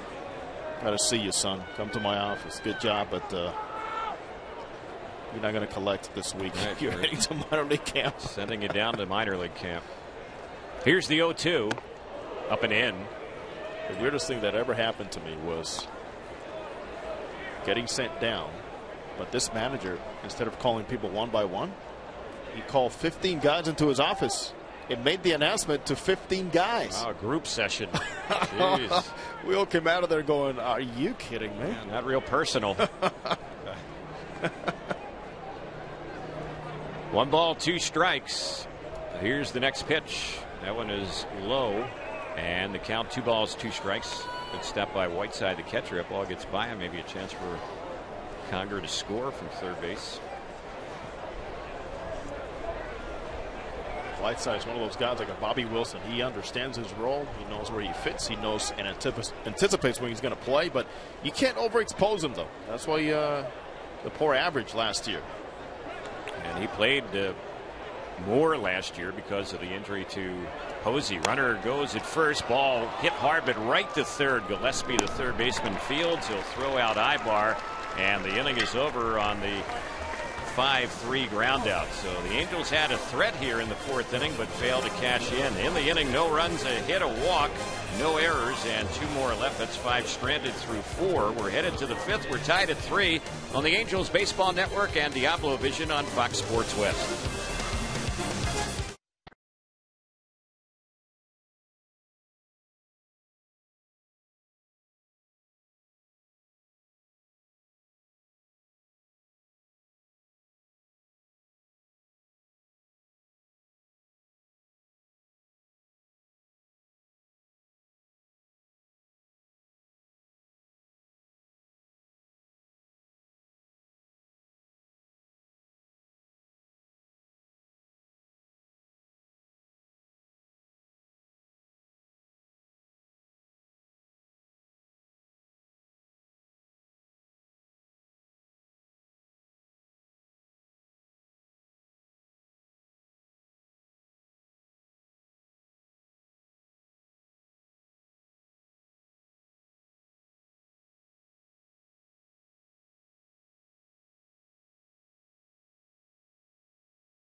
Here in the 5th inning in a 3-3 ball game, the Angels make a number of changes. A new pitcher, Luke Van Mill. The new second baseman is Taylor Lindsay. The new shortstop is Gene Segura, and the new center fielder, Matt Long. So those are the changes for the Angels.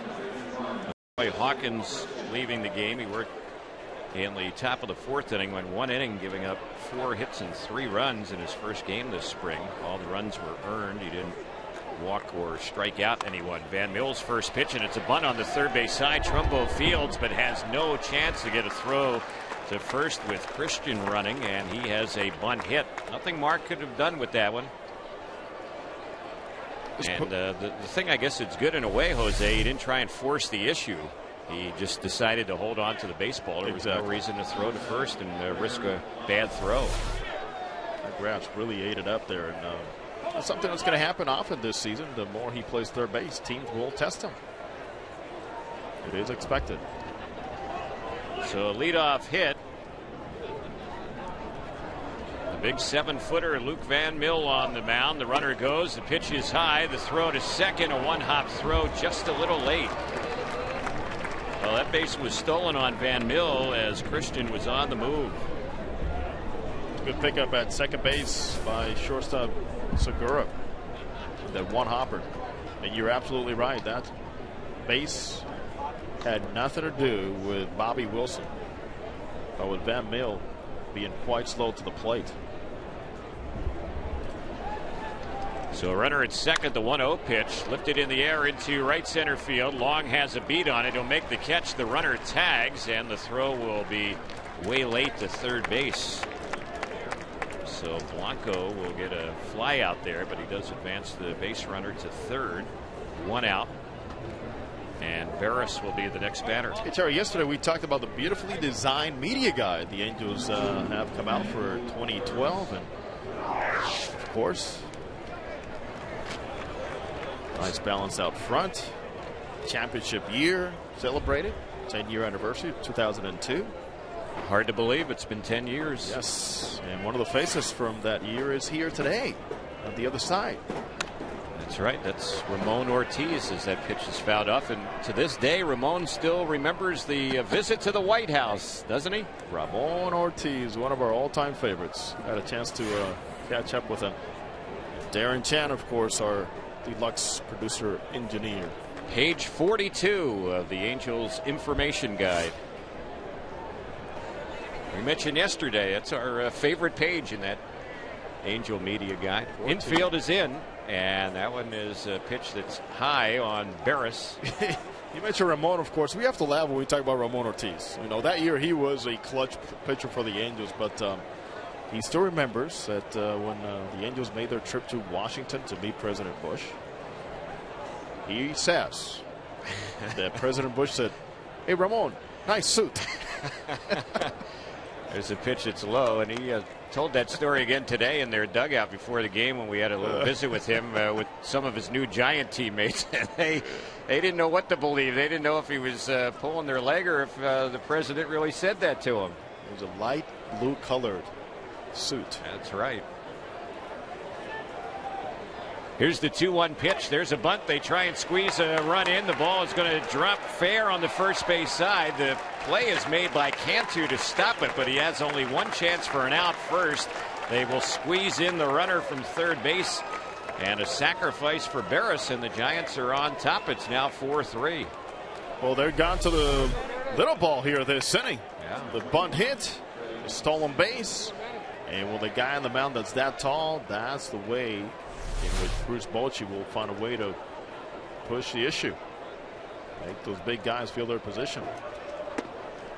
So 2 outs in the inning, no one on, and at the plate is Sanchez, who takes the pitch for a strike. Barris will get a sac bunt, RBI on that squeeze bunt, bringing in the runner from third base, Christian. There's Freddie Sanchez, another Southern California product, and a former National League batting champion with the Pittsburgh Pirates. There's the pitch on its way, and Sanchez, who hails from Hollywood, grounds a ball to short. Segura will throw him out, and that will end the inning. But the Giants do get the run to take the lead. They're on top for the first time today. 1 run, 1 hit, no errors, nobody left. Bottom of the 5th coming up, 4-3 San Francisco on the Angels Baseball Network and Diablo Vision on Fox Sports West.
We go to the bottom of the 5th inning. Still on the hill for the Giants is Matt Yorkin. And the first pitch, that one is in there for a called strike. Gene Segura is batting for the Angels. It's actually hitting out of Howie Kendrick's spot, the number 3 spot. Howie played second. Segura is playing short, but hitting out of Howie's spot. Here's the pitch. Popped in the air into right center field. That's going to fall in for a bloop base hit. So Segura is on. He's done a good job for the Angels this spring. Segura now with his second hit this spring for the Angels. He's also driven in a run. He's made some nice plays in the field. Angels will love to see him stay healthy. So Mark Trumbo will be the batter, Jose, and Mark is getting one more at bat than we were led to believe today. Terry, very good job in persuading Mike Socha to do this. Why not? Trumbo, I'm sure, was politicking for an extra at bat and probably told Mike, I feel fine. What do you think? And he's going to give him an extra at bat. I don't know that we're going to see another one. We're surprised enough to see a third one today, but why not? Guaranteed he's not going to bat again. Segura has good speed. He's the runner at first, but a lefty is on the hill, and there's a toss over to first base, and he's back to the bag in plenty of time. But I like what I've seen so far from Trumbo at third base. Good actions, good reactions over there, and shown the ability to adjust to the hitter. At the plate, he looks like he's been playing now for the last 5 days, especially the way he's tracked pitches. And he swings and misses that one. He was fooled on that pitch. The count on Trumbo, even it's 1 ball, 1 strike.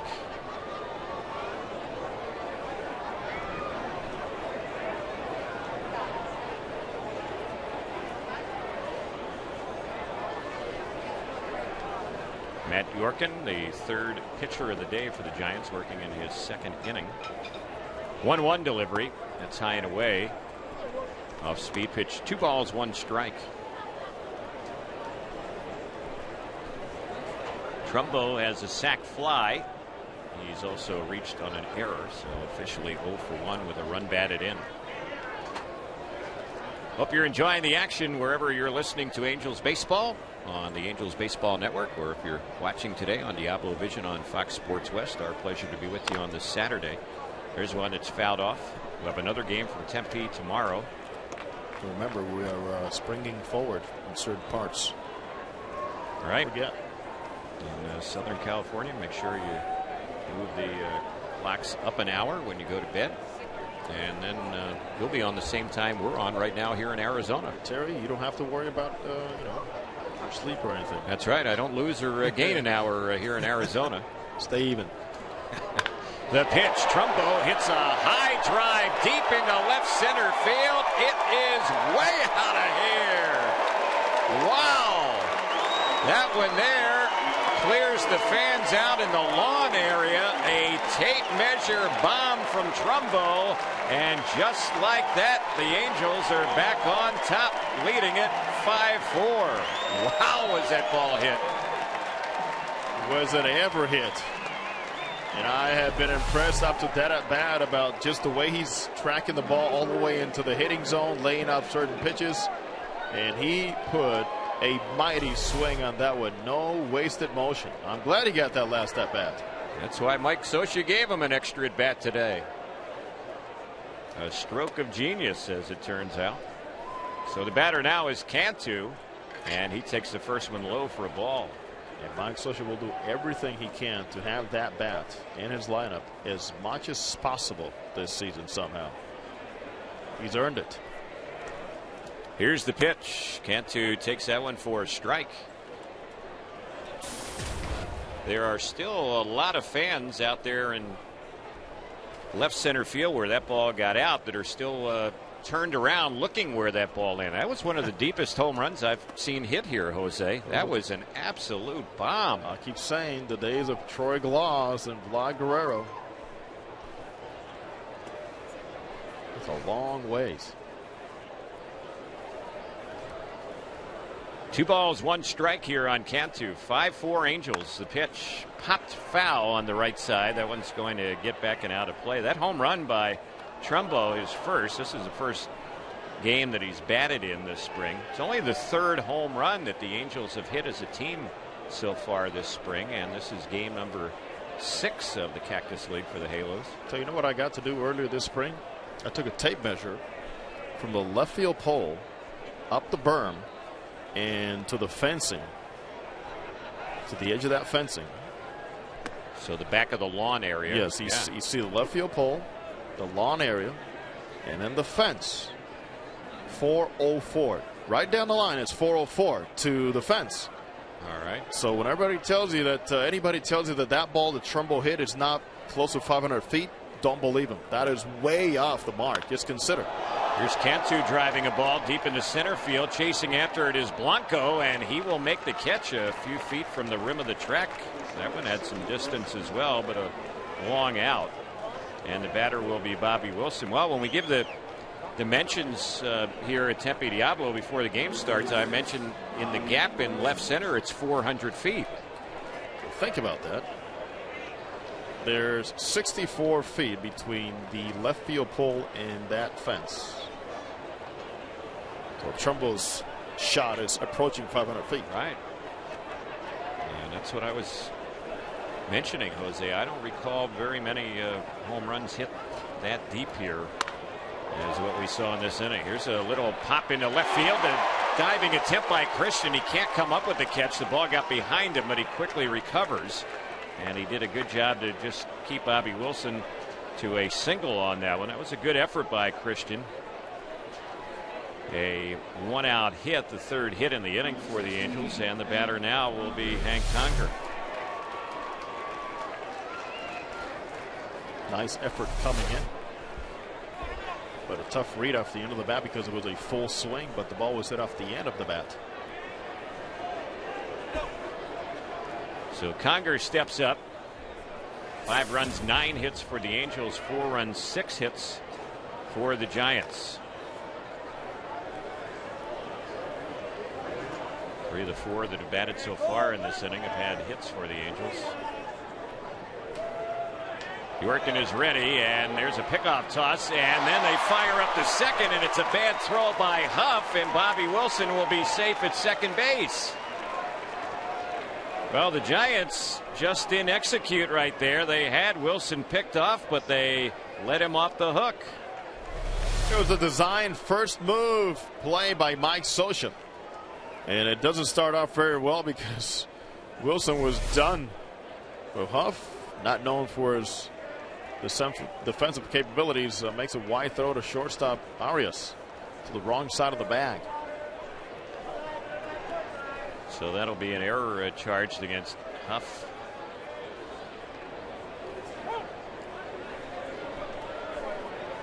Time called by the home plate umpire Dana DeMuth. We see our old friend Ramon Ortiz warming up in the bullpen for the Giants down in that left field corner area. There's old Ray.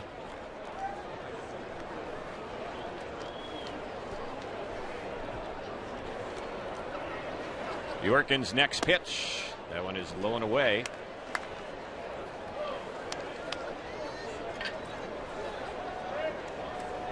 And a good inning for the Angels so far, and it's far from being over.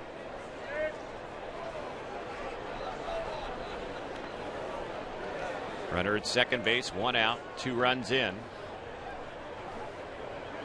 Next pitch. That one is low. 2 balls, no strikes on Conger. And Conger so far today, he's hit into a double play. He's also had a double, so he's 1 for 2. Angels got a pair of runs in the first inning, added a run in the third, have scored 2 more here in inning number 5, still batting.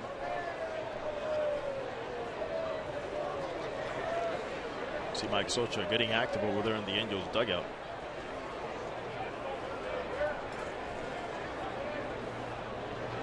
Looks like he wants one of the athletic trainers to take a look at Bobby Wilson. Yeah. Here's the next pitch. That one is low and inside. Yeah, Mike definitely is calling out to Bobby Wilson out there. Wants to know what's going on.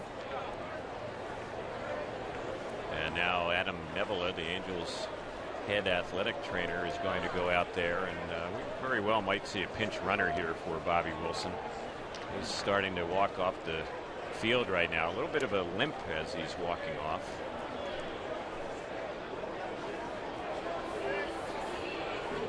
Andrew Romine is limbering up in the dugout. He could be coming in a pinch run. We'll see. Yeah, one of the Angels minor league athletic trainers out there tending to Bobby Wilson. Mike Socha, I mean, talk about an eye for something. He might have seen something in Bobby Wilson when he rounded first base after he singled to left. Then he gave him the first move play to run, and I think that's when he picked up something from Bobby that perhaps just did not look right.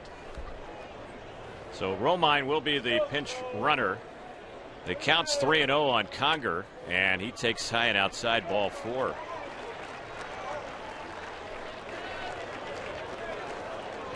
So the Angels continue to keep this inning going with 1 out, and now Calhoun will be the batter. Angels will have to replace Bobby Wilson behind the plate in the top of the 6th inning. So Wilson goes 1 for 2 today. And here's Calhoun getting ready to bat.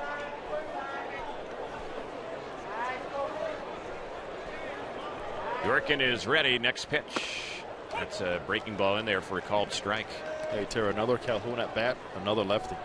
Yeah, it's been amazing how many times he's batted against left-handers.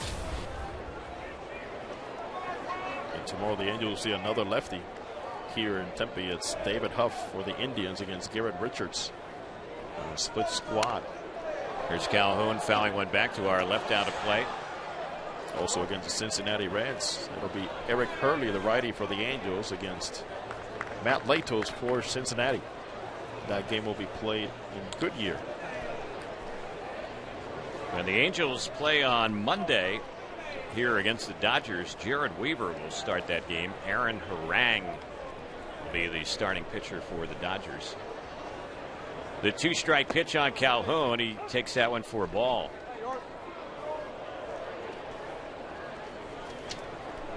One ball, 2 strikes.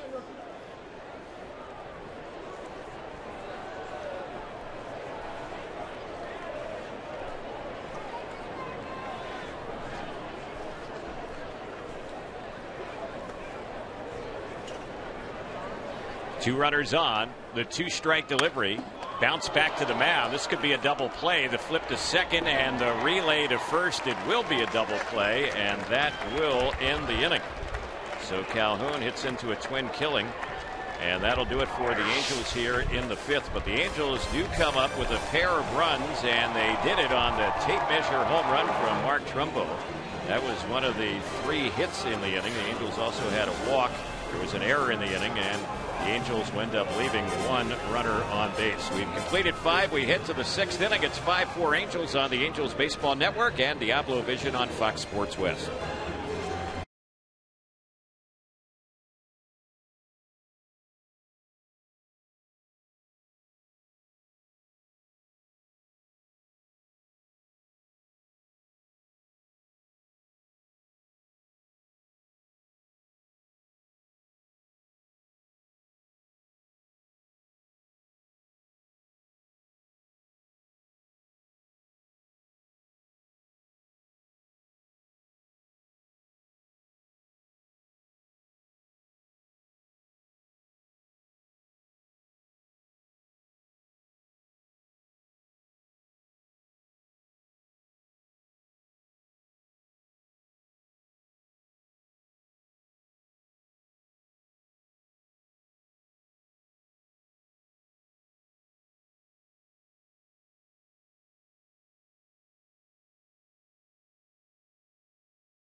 We have a few changes for the Angels as we get ready to move to inning number 6. 5-4 Angels on top. Aubrey Huff is the batter for San Francisco, and he takes that pitch for a strike.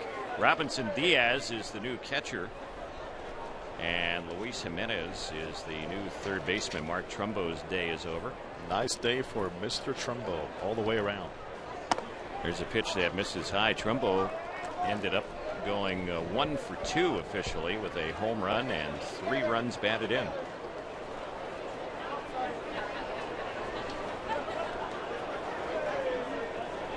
Here comes the pitch.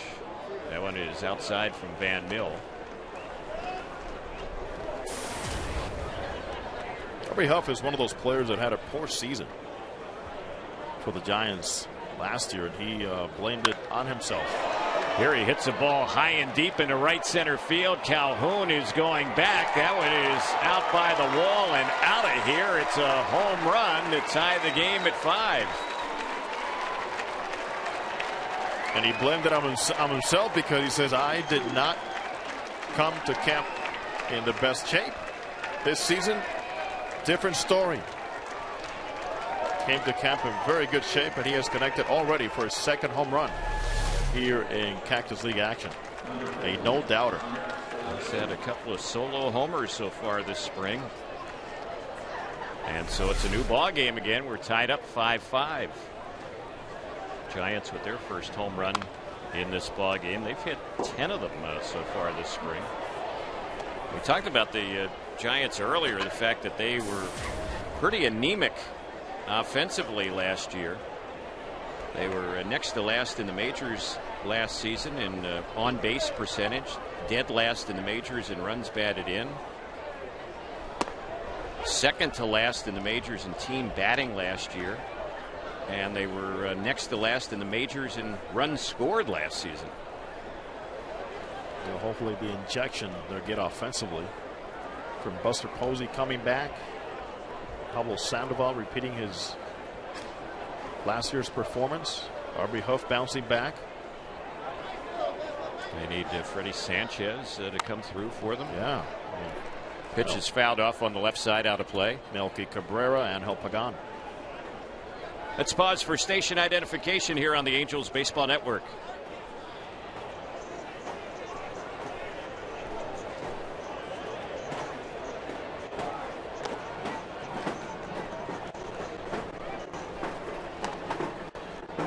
The count's 1-2 on Connor Gillespie. He's batting following the leadoff home run in this inning by Aubrey Huff that has tied the game up at 5. Van Mills' next pitch. This one is skied in the air on the right side of the infield in foul territory. The catcher, the new catcher, Robinson Diaz, makes the grab on it. Just straddling the fringe of the batter's circle there. He makes the grab on that one. Yeah, Diaz didn't pick it up right off the bat. He was looking for one of his other infielders to make the catch when the ball left the bat, not realizing it was more in his proximity.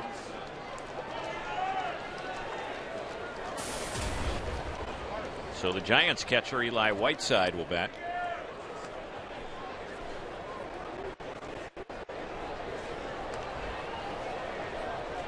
Here's the pitch on Whiteside. He checks on that pitch. It catches the outside corner.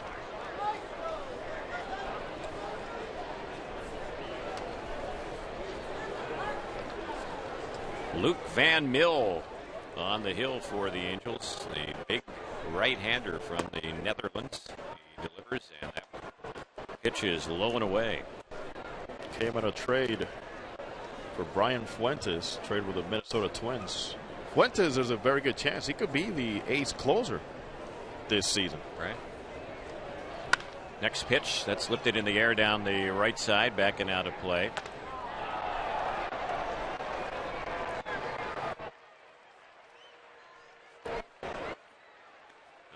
Luke Van Mil ever gets to the majors, he would become the tallest player in Major League history. John Rauch at 6'10". Holds that crown right now. There's a pitch that's fouled back behind the plate. 1 ball, 2 strikes the count.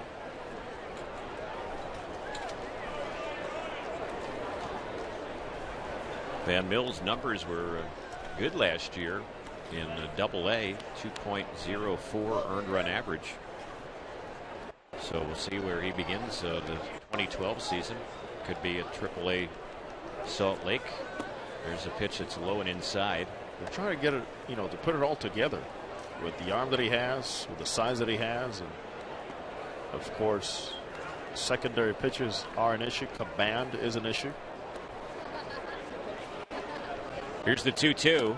And that one is waved on, and a foul tip. He just got a piece of it. For a moment, Whiteside, the batter, thought he might have struck out on that one, but the home plate umpire, Dana Demus, says, no, you got a little piece of it. Ball wasn't held on to by the catcher, Diaz. Hey, only a catcher can pick up those sounds like that. Yeah. And convince the umpire immediately. So it's still 2-2 with 1 out, 5-5 game. Here in the 6th, the pitch. It's fouled back to the screen. Giants didn't score in the first 3 innings, but they've scored runs now in the next 3. Van Mil came into this game already with a 13.50 ERA. As he works here today. Pitch is lined into left field, circling under, waiting, and making the grab on it is Doug Deeds. He's had a pretty quiet day out there so far in left field, but makes the put out there. 2 are gone.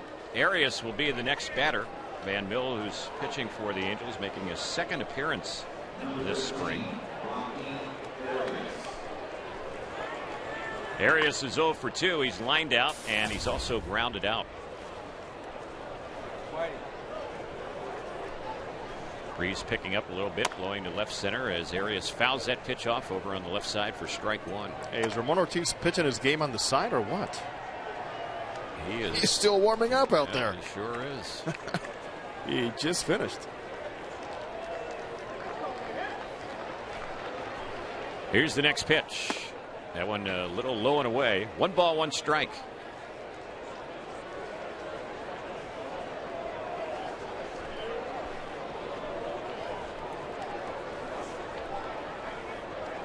Here's the next delivery.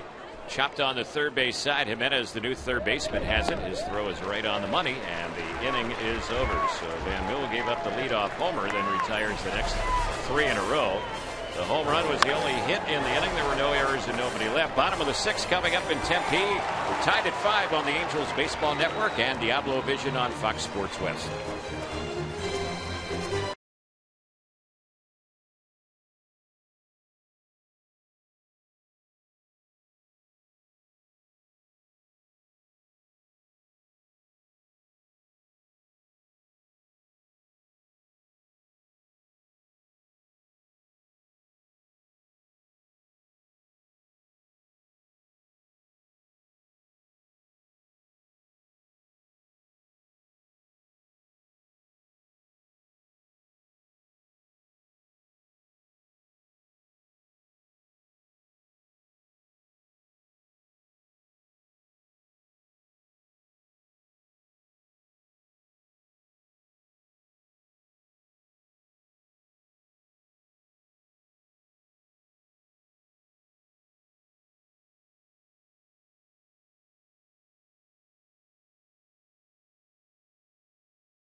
We have a number of changes for the Giants as we go to the bottom of the 6th inning. New pitcher is the former Angel Ramon Ortiz, and the first pitch he throws, that one on Deeds, it's low and inside the left-handed batter. It's 1 ball, no strikes. A new catcher in the game for the Giants as well, Andrew Susak. New first baseman is Luke Anders. And they have a new right fielder, Jared Parker, in the game now. 1-0 pitch was a ball, so it's 2 balls, no strikes on the 9-hole hitter Deeds, who's flied out twice to left, and he takes that one from Ortiz outside. It's 3-0. Ramon Ortiz with the 3-0 pitch right in there for a called strike. One of our favorites. Ramon won 15 games for the Angels in that magical 2002 season. He's pitching for the 3rd time this spring for the Giants, and there's a fly ball that Deeds lifts into right field. It's hit pretty well, but a routine play. Camping under is the new right fielder, Jared Parker, and he puts that one away for out number 1. Ortiz has had a save this spring for the Giants, and he's worked to 3 scoreless innings coming into this ball game. Spent some time with the Chicago Cubs last year in AAA and in the major leagues. So the batter now will be Matt Long. This is his first time up. He's hitting out of Peter Borges' spot. The pitch, that's in there for a called strike.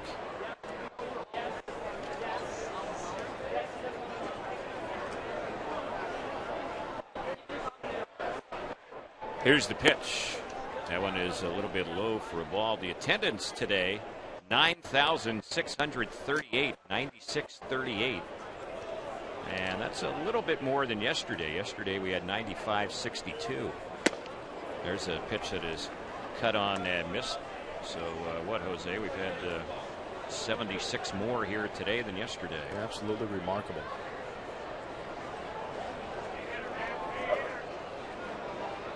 Back-to-back sellouts, and will likely be sold out tomorrow, and there's only a couple thousand seats remaining for the game against the Dodgers on Monday. There's a bouncer hit back to the mound. Ortiz stumbles, has the ball get away from him, and no throw to first base. We've seen that before, unfortunately, from Ramon Ortiz. Not able to feel his position there. He kind of loses his feet, but it was pretty much an easy comebacker. And he could not make the play. So the Angels get a base runner, a break right there on the error by the pitcher. That's the third error today against the Giants. And the batter now will be Taylor Lindsay. This is his first time up. He's hitting out a I-bar spot. There's a pickoff toss and a pretty close play. Long diving back just in time. Eric Ibar, who was in the 2-hole when the game started for the Angels. He had a good ball game, 2 for 3. Single double, scored a run.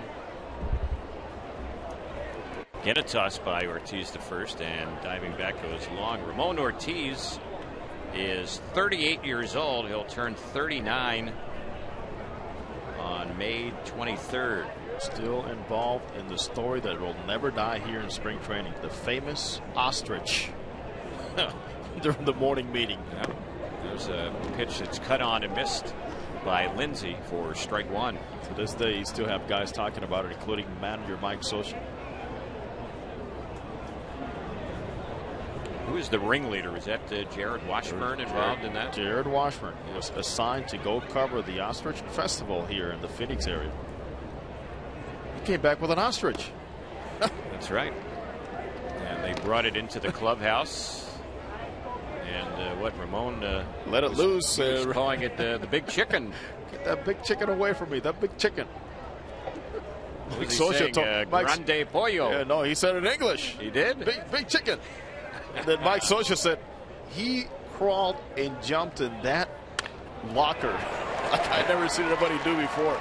There's a line shot, base hit in the right field. Going first to third will be the Angel base runner Matt Long. Lindsay has a hit, and the Angels have something brewing against Ramon Ortiz right now, with runners at the corners trying to regain the lead and 1 out. Gene Segura will be the next batter. He's already had a hit since coming in.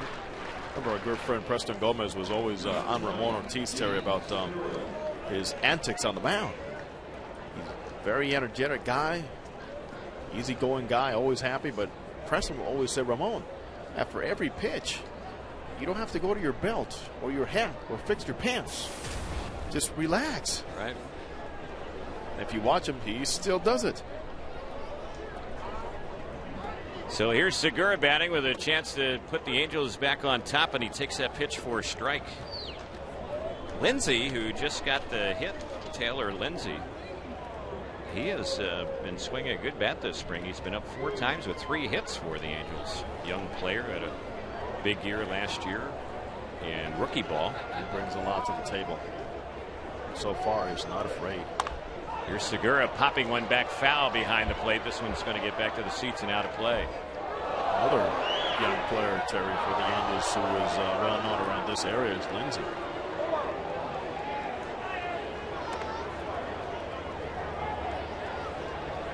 So it's no balls, 2 strikes the count. Infield is playing it at double play depth. That's one thing that Segura's trying to stay away from.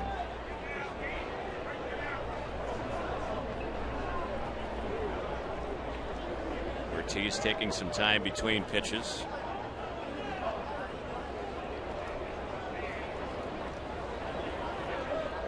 Long leading up third base. The next pitch on Segura, that's low and outside with 2 strikes. It's 1 ball, 2 strikes.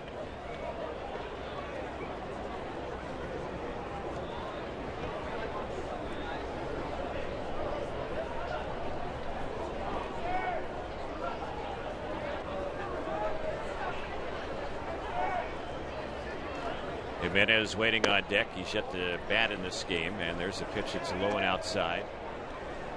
2-2 the count.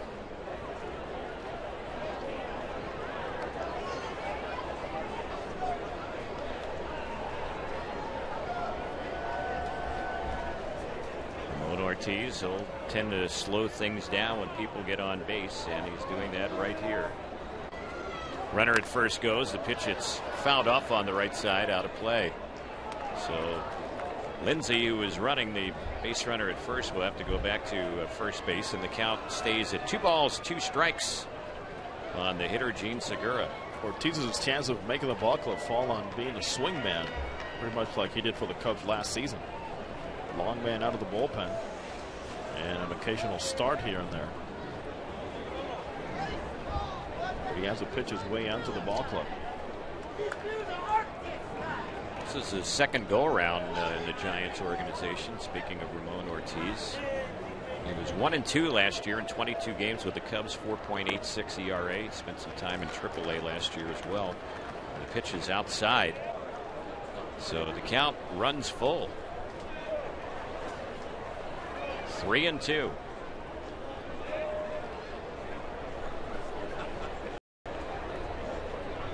Ramon is ready. Angels trying to get something on the board against him. The pitch, it's popped in the air into shallow center field. Not very deep at all. Making the grab on it is the center fielder. Breaking for the plate, though. And coming in and scoring from third base will be Matt Long. Boy, that ball was not hit very deep at all in center field. Graham, who is out there playing center field for them now, did not get much of a throw to the plate. And also, he double clutched looking at the runner, which is a big mistake. You want to get rid of that ball as quickly as you can. But a good aggressive play by Long at third base, forcing the issue, which the Angels have been doing pretty much all afternoon here on the base paths against the Giants. So on the sac fly, the Angels have a 6-5 lead. Dino Ebel's done a good job there at third base on a couple of these sac flies in the ball game. They were balls that weren't hit all that deep, and of course the one was caught in foul territory on the third base side. I don't know who's the most aggressive third base coach on top of Dino Ebel. And it all comes from the guy at the top. Is Mike Scioscia saying force the issue. Pick your spots, but be aggressive. And Dino knows the philosophy. There's no Mike for a long time. And there's a ball that's hit well into left field, and that one is out by the wall and out of here. It's a home run. Luis Jimenez has hit a homer. A 2-run shot. Angels add on. 3-run inning. It's now 8-5.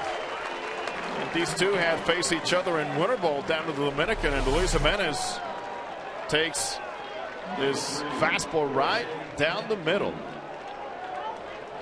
Up in the zone from Ramon Ortiz, and deposited way out there in left field. And Jimenez, no stranger to driving in runs. 18 home runs, 94 RBIs last year in Double-A. So the Angels have had some kind of production out of that cleanup spot today. Trumbo had a homer, 3 RBIs. Jimenez in the same spot has hit a 2-run homer now. At the plate is Cantu, takes a pitch that evens up the count. It's 1-1. Well, it didn't take Jimenez long to find the dugout camera either. There's a ball. It's bounced on the left side out of the reach of the third baseman. Arias will stop it, but no throw, and Cantu is going to get his second hit of the game. Arias has not looked all that comfortable at all with her shortstop this afternoon. Not an easy play, but you can see that his feet are not under him. Seems like Arias has been taking long strides to certain balls hit to him, and he's being caught in between.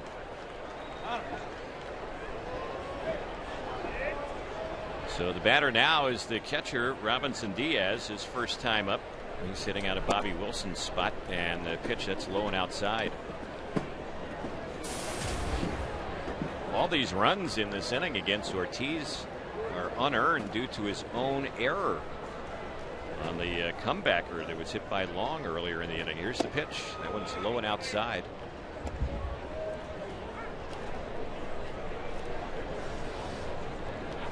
Robinson Diaz at the plate. He's been up once officially this spring with a hit. Got a single his only time up. Here's the next pitch. He pops this one up foul on the first base side. Anders, the new first baseman, has a play near the Angels dugout. He'll make the grab, and that will end the inning. But the Angels end up sending 7 to the plate. 3 of them scored. The Angels had 3 hits. There was a costly error by Ramon Ortiz in the inning, and 1 runner left on base. We're headed to the 7th inning. It's 8-5 Angels on the Angels Baseball Network and Diablo Vision on Fox Sports West.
We get set to move to the 7th inning. A new pitcher in the game, Don Roach. We'll tell you about him in just a moment. But fans, get ready for the 2012 season and choose what games you want to see for a very affordable price.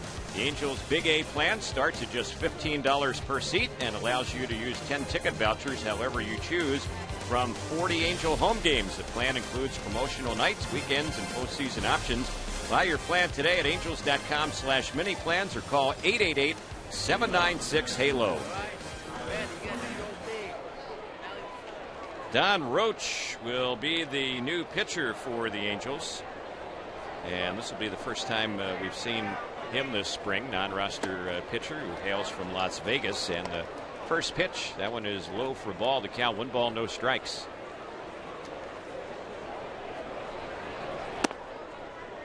The next delivery. And that one from Roach misses again. It's now 2 balls and no strikes. As it is the case here, especially in early spring training games, young, inexperienced pitchers trying to hold on to a lead. Tyler Graham is the batter.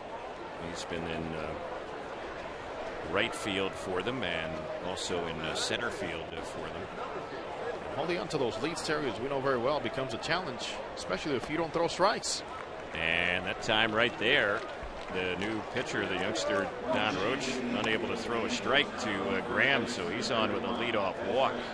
Not the kind of start he would like, but I'm sure he's got a lot of nervous energy out there. Speaking of Don Roach,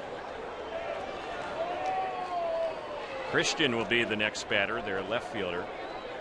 Roach, who's on the hill for the Angels, pitched at Cedar Rapids last year, and he was a reliever. 5-5 record, 2 saves, 3.45 ERA. He had 68 strikeouts in 70 1/3 innings. 3rd round pick of the Angels back in the June 2010 draft. He played his college baseball at the University of Arizona. Here's the pitch, and Roach delivers inside, so he's missed with 5 straight. He's a right-hander, 6'1", 200-pounder. 22 years old.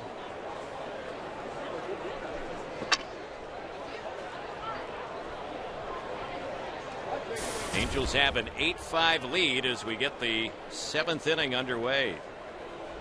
Both teams have been scoring some runs in the last few innings of this ball game.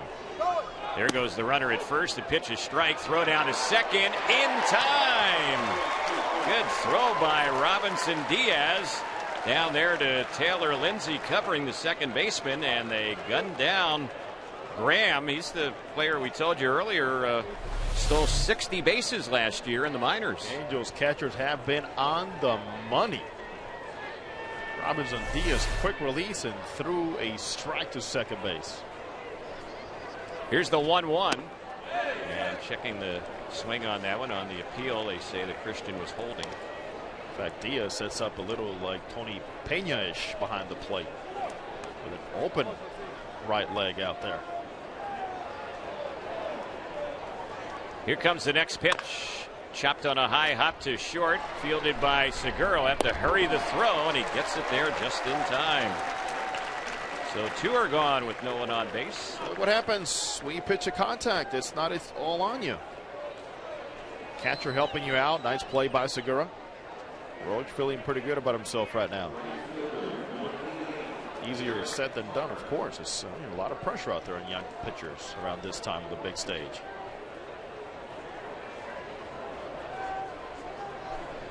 So 2 outs. Left-handed batter at the plate, and the first pitch in there for a strike. This is Jarrett Parker. Number 88, Parker, who's now in the ball game, playing in right field, batting for the first time. He takes that pitch for a ball. He's hitting out of Blanco's leadoff spot for the Giants. Blanco went 1 for 2, a single and a walk. He also flied out. The next pitch, that one misses. 2 balls, 1 strike. Angels have 8 runs, 12 hits. The Giants have 5 runs, 7 hits. After the game, Terry, I'll be joined by Mark Langston in our Angels post-game coverage on Fox Sports West.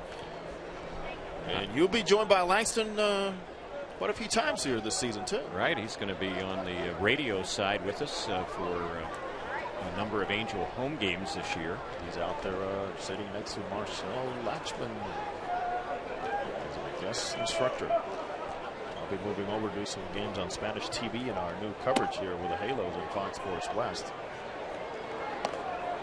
It's like he's wearing. So we're going to bring in the lefty from the bullpen for you. That's right. Wearing the number 12 today, Mark Langston. 3 balls and 2 strikes. We'll see what happens on the next pitch. Here it comes from Roach. It's fouled off on the left side, out of play.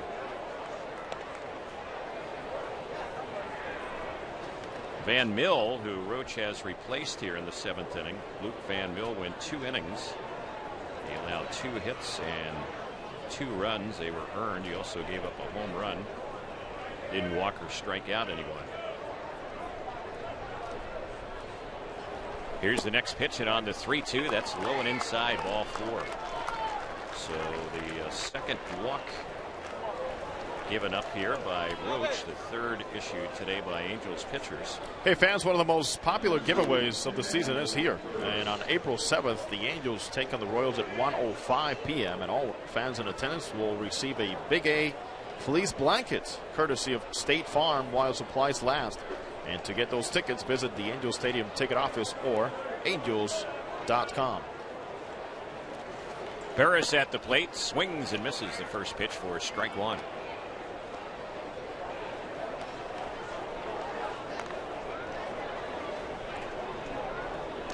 Angels have a lot of other young pitchers still available in this ball game, and we'll probably see a couple more when it's all said and done.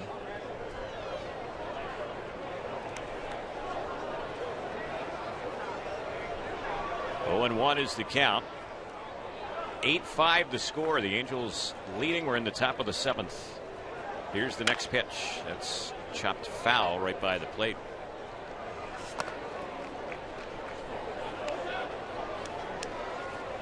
So it's 0-2. Some of the other young pitchers that are on the board today. Andrew Taylor, a left-hander. Steven Geltz, a right-hander. Mike Piazza is on the board as well. Not the Mike Piazza. No. But a Mike Piazza. Yeah. Who had a good year last year in Inland Empire and pitched in Arkansas as well, Double-A. Eddie McKiernan is on the board today for the Angels. He could possibly see some action. The 1-2 pitch. That one is bounced back to the mound, and Roach lost it in the sun, backed away, and no play anywhere as Segura ended up fielding the ball behind the mound.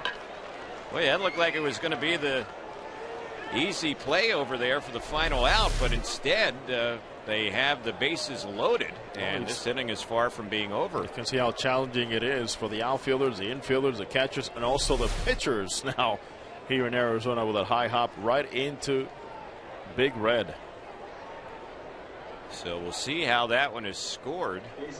It's going to be scored a single. Roach never got any glove on it and lost it in the sun on the bounce in front of him. He lost sight of the ball.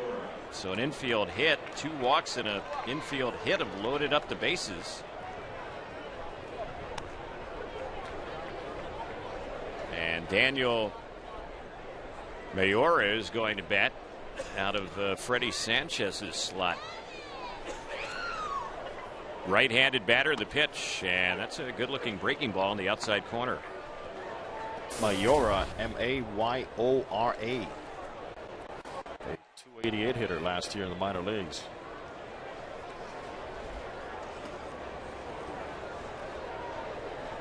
Roach is ready, and here's the next delivery, and that one is a pitch that's going to even up the count. Should say runners at first and second. They don't have the bases loaded. There was that caught stealing on Graham, so Roach has a little bit more breathing room here with 2 outs. And he's going to step off the rubber. Time was called by the home plate umpire, Dana DeMuth. Parker is the lead runner at second. Burris, who got that infield single, the runner at first. Next pitch, and that's high and away. 2 balls, 1 strike.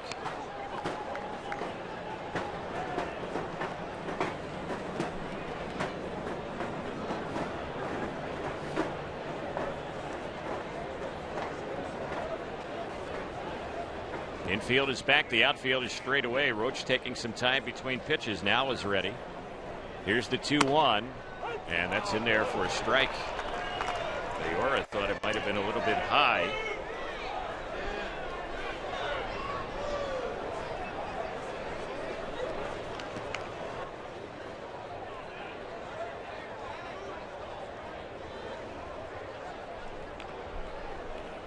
Two and 2 the count. 2 on, 2 outs. Next pitch. That one missed inside, so it's a full count.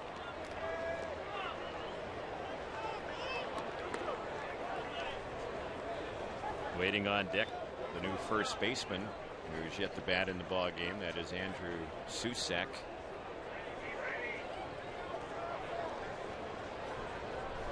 Roach with the 3-2 payoff pitch, grounded on the left side. The shortstop Segura has it. His throw is right there in time. Good job by Navarro to stay on the bag, and the inning is over.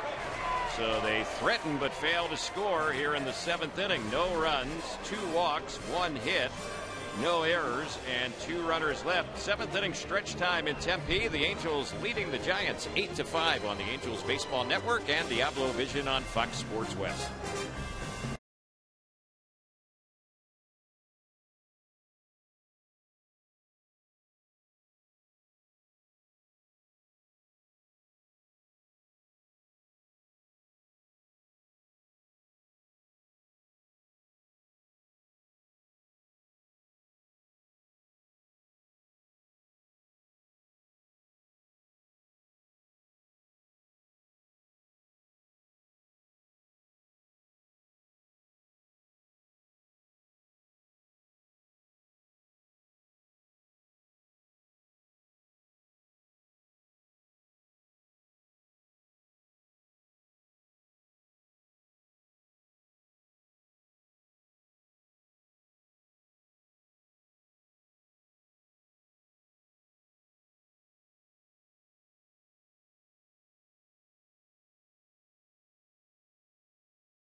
Bottom of the 7th we go. At the plate is Hank Conger. And there is a new shortstop in the ball game for the Giants. His name is A-Ray Andrianza. Yeah, you got to meet him in the dugout earlier. He was enjoying the Ramon Ortiz story. And now watching Ramon pitch, and the next delivery on Conger, he takes that 1-1 delivery for a called strike. 1-2 the count. Ortiz not wasting any time here, delivers, and that is outside. 2-2 the count. Angels put 3 unearned runs against Ramon Ortiz last inning. Here's the 2-strike delivery, and that one is cut on and missed. Looked like a slider got him. Conger is out on strikes, and it's the first out here in the Angels' 7th inning. That was already the 14th official at bat for Hank Conger here this spring. Ramon Ortiz still will use that fastball. It'll top out around 92, 93 miles per hour. Slider and a good changeup. Here's the next pitch, and that one is low and away. 1 ball, no strikes on Cole Calhoun. He's played the entire game in right field. He's gone 1 for 3. You know, Ramon has always been very thankful to Bill Stoneman for giving him a multi-year deal. To Mike Scioscia, of course, for giving him a chance, but also to Buddy Black, who taught him a lot about pitching. All right. Buddy was Ramon's pitching coach. 1-1. Swing and a miss by Calhoun. It's now 1-2. Cole Calhoun backing out of the box to slow down Ortiz, who's not wasting any time right now with no one on base. He slows it down a little bit more with people on. Here's the 1-2 pitch. That's a pitch that missed for ball 2. 2-2. There's a story from Benji Molina, who went to the mound one time and said, Ramon, man at second base, we're going to go first sign after 2. So Benji puts down a 1, and Ramon starts his delivery. And Benji says, time out. That was a 1. You got to wait for the 2 to come. And Ramon says, okay. And Benji went back to the mound and said, you know what, Ramon? Throw whatever you want. Do whatever you want. Yep. He goes, it's confusing, Benji. I don't want to wait for the number 2. Like, you know, I just want to throw the ball. Yep. Ramon, you know what? Just throw whatever you want. 2 balls, 2 strikes. Next delivery, Calhoun hits a ball off the mound, and it skips through into right center field. He is on with his 2nd hit of the day. Angels have had at least 1 hit in every inning in this ball game. Cole Calhoun continues to show that he can handle the bat.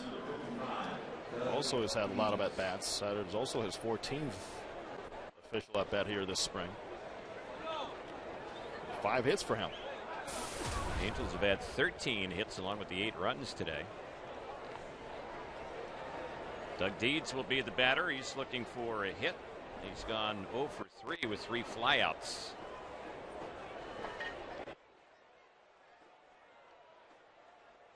There is more action in the bullpen. There goes the runner. The pitch, it's lifted in the air, foul on the left side. That one's going to get back and out of play. Fans, are you looking to entertain a group for the Kenny Chesney and Tim McGraw concert? That'll be held on July the 14th at the Big A. How about reserving a suite for your friends, family, or business associates? There are a variety of suite locations and sizes available.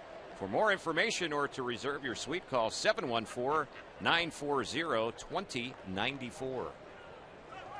The pitch, runner goes, a high fly ball lifted into right center field. That ball is hit well. Diving and making the catch on it is Graham, the center fielder. Fires back to first, but getting back in time was Calhoun, who was on the move. That was a nice catch by Tyler Graham out there in right center field on a ball that he really had to fully extend the nab. That ball was in the air a long time, and because Graham was shaded towards left center field, he had to make a long run, and then on that long run, great momentum to be able to make that diving stop. So Matt Long, who's playing center field for the Angels, will get ready to bat. We just saw the Giants center fielder make a nice play to take a hit away from Doug Deeds. There's a toss over to first. Calhoun back to the bag safely. We're in the bottom of the 7th inning. The Angels have an 8-5 lead. They've out-hit the Giants today 13-8. And Ortiz will toss again over to first. Calhoun is back.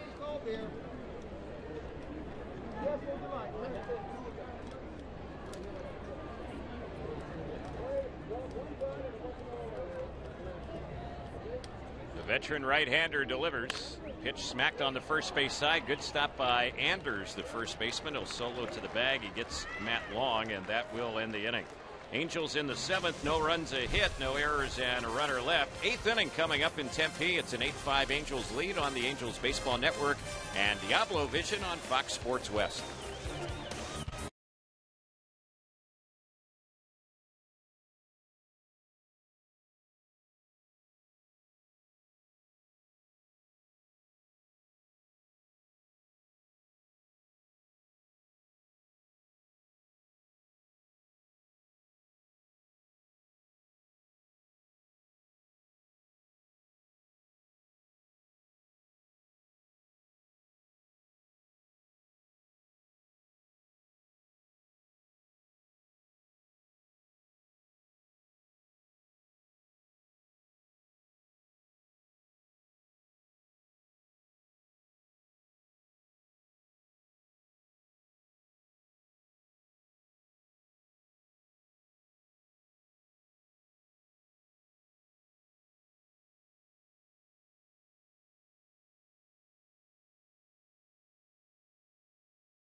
Francisco Rodriguez will take over for the Angels. He replaces Don Roach, who pitched a scoreless inning, although he did walk 2 and give up a hit last inning, but pitched out of trouble. So Rodriguez, the new Angels pitcher, as we get ready to move to the 8th inning. It's 8-5 Halos. Fans, the first Big Bang Friday of the season is opening night. That's on April the 6th. The Angels will kick off the season against the Kansas City Royals with game time at 7:05. Come on out to the Big A. Enjoy a spectacular start to the new season. Tickets are available at the Angels Stadium ticket office or at angels.com.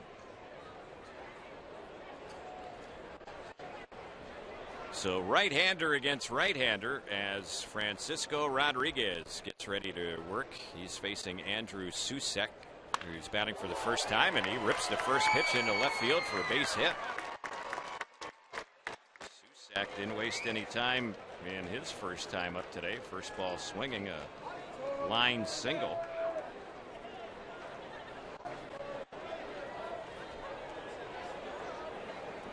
Connor Gillespie will be the next batter. Gillespie's gone all the way for them at third base today. He's gone 1 for 3 with an RBI double. He's also scored a run.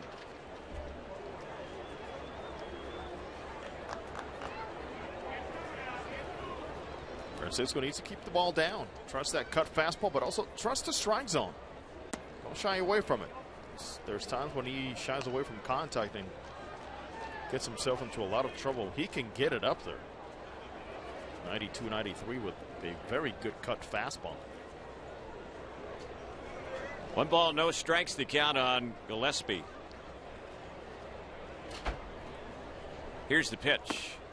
That one is framed by the catcher Diaz, but it misses a little bit high. It's 2 balls, no strikes. We're in the 8th inning. The Angels have an 8-5 lead.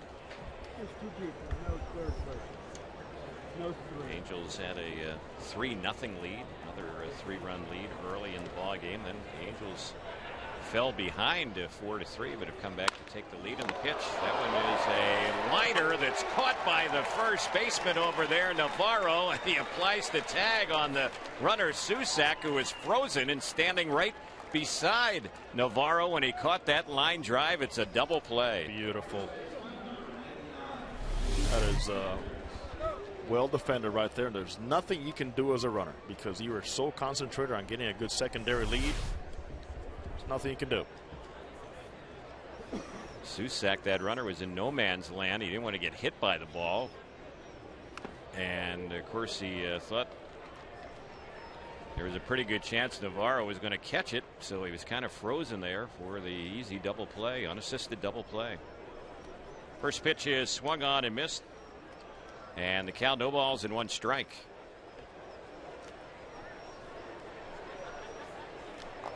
Luke Anders is batting. And this is his first time that he's hit in this ball game. He's hitting out a Whiteside spot. Anders is playing first base for the Giants. Left-handed batter. Next pitch, that one is inside. 1 ball, 1 strike. Anders showing the orange stripes on those black socks of his, Jose. You see that very often now. Old school look right there. You see guys with their pants pulled up to their knees, but you don't see that many socks anymore around baseball. They have stripes. Yep. See those 3 orange stripes. Top part of his socks going to the uniform pant. That's a throwback look right there. 2 balls, 1 strike, the count on number 99, Luke Anders.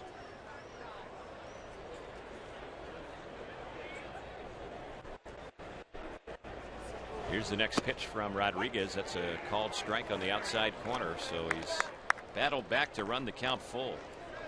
News coming out of the A's camp is the Cuban sensation Yoenis Cespedes already connected for a home run in his first appearance. About that for a start. Yep. There's a pitch that's low and inside on the 3-2 payoff, so that's ball 4. 2-out walk. It'll be interesting to see where he begins. Does he begin the season in the big leagues, or do they look to maybe get him a little bit of seasoning before stepping foot in the majors? They've invested heavily in him. A lot of money. $36 million over 4 years for Cespedes for the A's. What I can tell you is right now, he is not a better center fielder than Coco Crisp. I can tell you that right now. There's a pitch in there, and Coco Crisp is pretty much gone on record as saying he doesn't want to move to left field. I don't blame him. Yeah. But could the A's use a little power? You better believe it. No doubt. And if he has, if Cespedes has a good spring, why would you send him down? There's a bouncer hit on the right side, foul. If there's some things you notice with a so-so spring that he needs to work on, then you might consider it. But if he has a good showing, let him learn in the big leagues. That's where he invested all that money. Now the A's lost arguably their best 2 power hitters from last year, Josh Willingham and Hideki Matsui. Brought in Johnny Gomes, Manny Ramirez on an invite. Here's one that's skied in the air, way up there behind second base. Camping under and making the grab on it is Lindsey, the Angels' second baseman, as he puts that one away to retire Adrianza, and that will end the inning. So in the inning for the Giants, they get the leadoff hit. They had a walk. There were no errors, and they end up leaving 1 runner on base. Bottom of the 8th is coming up. The Angels have an 8-5 lead on the Angels Baseball Network and Diablo Vision on Fox Sports West.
Here in the bottom of the 8th inning, the Angels will see a new Giants pitcher. Stephen Harold will take over. He replaces Ramon Ortiz. Ortiz worked the last 2 innings, allowing 4 hits, 3 runs, but they were all unearned. The former Angel didn't walk, and he struck out 1 and gave up a home run. So right-hander Stephen Harold is the new pitcher for San Francisco.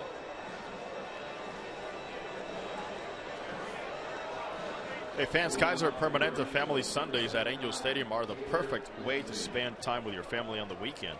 Free activities for the kids include a wide variety of games and arts and crafts. The first Family Sunday takes place on April 8th. To get your tickets, visit the Angel Stadium ticket office or visit angels.com. First pitch from Harold, and that one is a little bit low. The count 1 ball, no strikes. Taylor Lindsay is the batter for the Angels. Swings from the left side. And the pitch on its way. He lines that one into left center field, and that is going to drop in and bounce out and hit off the wall. Lindsay goes into second base, and he will stop there with a leadoff double.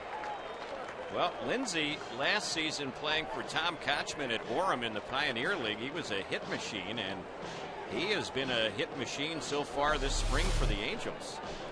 Goes the other way. He's shown the ability to pull the ball. He's got good hand-eye coordination. And also good hands hitter. See him wait on that pitch right there and just hit it hard the other way. Very little body movement.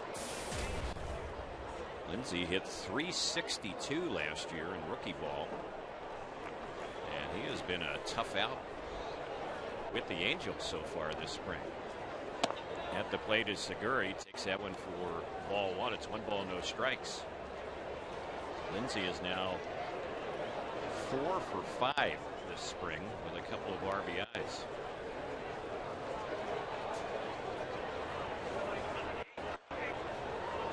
Former first-round pick of the Angels back in 2010, Taylor Lindsay. It's a pitch that is a little bit low for ball. 2 balls, no strikes on Gene Segura. Hope you're enjoying the action wherever you're listening to Angels Baseball on the Angels Baseball Network, or if you're watching the telecast on Diablo Vision on Fox Sports West. Terry Smith along with Jose Mota and Darren Chan, our producer-engineer. Great to be with you today. Here's the next delivery, and there's a bunt dropped on the third base side. The pitcher falls down. The third baseman doesn't field it either, and everybody is safe on a bunt hit. Runners at the corners. Well, the pitcher went after the ball, then he heard the third baseman coming in. Overheard his footsteps. And he kind of slid to get out of the way, but it was confusing enough for the third baseman to not be able to make the play. And Harold just lost his footing there. Luis Jimenez will be the next batter. Harold is pitching for the first time for the Giants, and he's a young pitcher who was an A-ball last year, so he might have a little nervous energy out there on the mound. Angels looking to add on here in the 8th pitch. Almost a wild pitch. Good step by Susak, the catcher, who was tailing low and away for ball 1.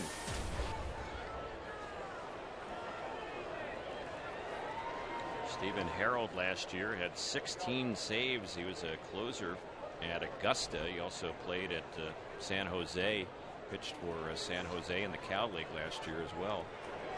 Toss over to first base. Segura gets back.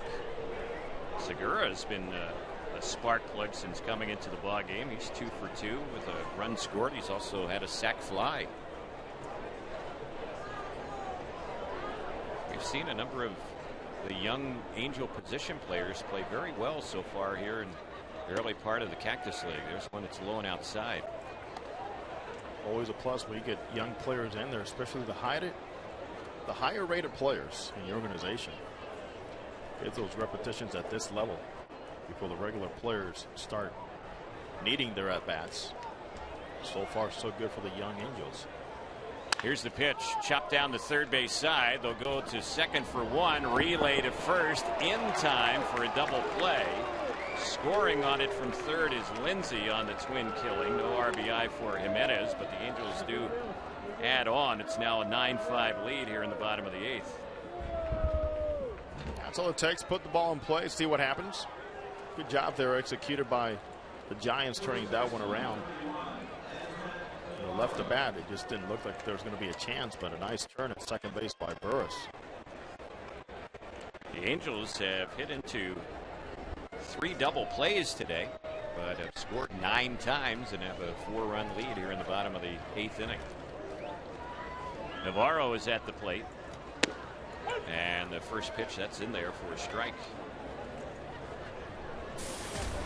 Efrain Navarro batting for the first time today, hitting out a Jorge Cantu's slot. He was 2 for 4 with a run batted in.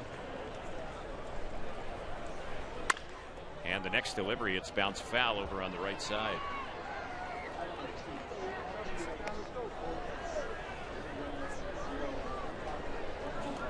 Talking about the young players who have done a good job so far in the early part of the Cactus League. In the early to mid 2000s, the Angels farm system was rated very highly in a lot of publications, and especially by Baseball America. Back in 2005, the Angels farm system ranked #1 in baseball, and the Angels farm system really from 2003 through 2008 ranked in the top 10 in all of baseball. And then a lot of those players that were highly rated started filtering to the major league club. Here's one that's bounced softly over the mound. The shortstop has it. The throw a little bit low, but handled there by Anders. And that will end the inning. I'll pick up on that thought when we get back. For the Angels here in the 8th, 1 run in the inning, 2 hits. There were no errors. And in the inning, no one left on base. We're headed to the 9th. The Angels 3 outs away from a victory, leading at 9-5 here in Tempe on the Angels Baseball Network and on Diablo Vision on Fox Sports West.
Top of the 9th inning, the Angels up 9-5. Tyler Graham leads it off for San Francisco. He's played the whole game for them today. And this is his 4th time up. He takes the first pitch for a strike. Francisco Rodriguez working in his 2nd inning of relief in this game. Next pitch, that's lifted foul on the right side, backing out of play. Let's pause for station identification here on the Angels Baseball Network.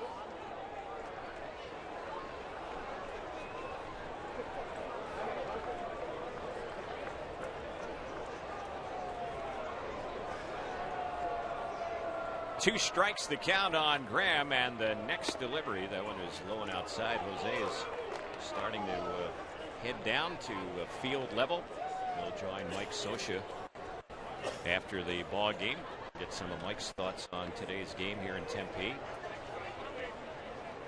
The 1-2. Little pop on the first base side, fielded on a hop by the first baseman Navarro. He easily beats Graham to the bag, and that's the first out. Graham got jammed on that one. He's an easy out. One gone in the ninth. And Christian will be the next batter. Fans, Welk Resorts and Angels Radio AM 830 have teamed up to bring you the official AM 830 fan club. Get AM 830 event and team news and updates all season long. Log on to am830fanclub.com. That's am830fanclub.com.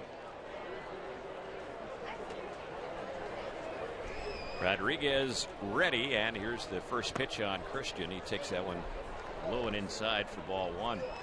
Just talking last half inning about the Angels farm system and how highly it was rated in the early to mid 2000s. Coming into this year, Baseball America ranks the Angels farm system 18th in the majors.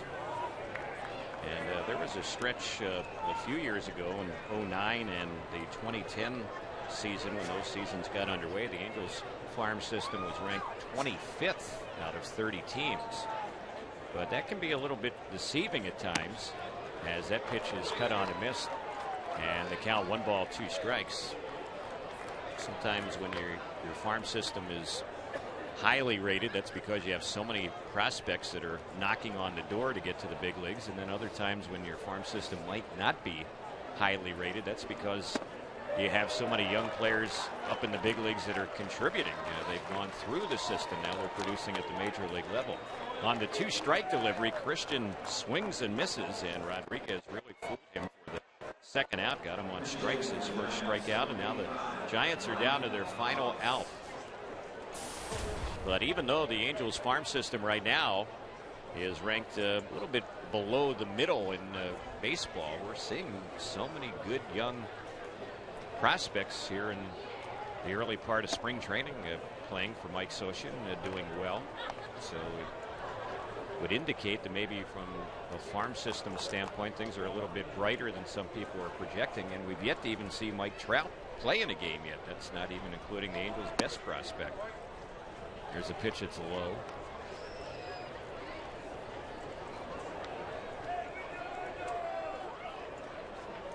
Have a pinch hitter in the ball game. This is Ryan Lawless, a left-handed batter, batting for the first time, and he swings and misses that one. It's 2 balls and 1 strike. Lawless is hitting out of their leadoff spot and actually batting for the right fielder Jared Parker. 2 balls, 1 strike. Here's the next pitch. He grounds one on the left side off the glove of the diving third baseman Jimenez. By the time he picks the ball up, he has no throw. And Lawless keeps the game alive with a pinch hit 2-out single here in the ninth. So it's not over yet.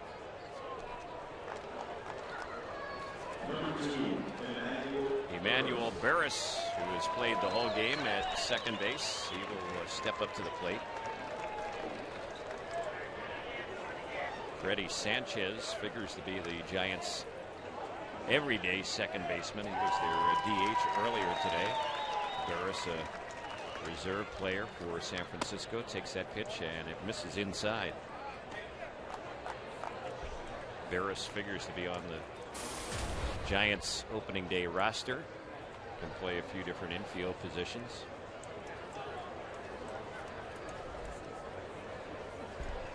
Here's the next delivery, and he cuts it that one and misses it for strike 1. 1 ball, 1 strike.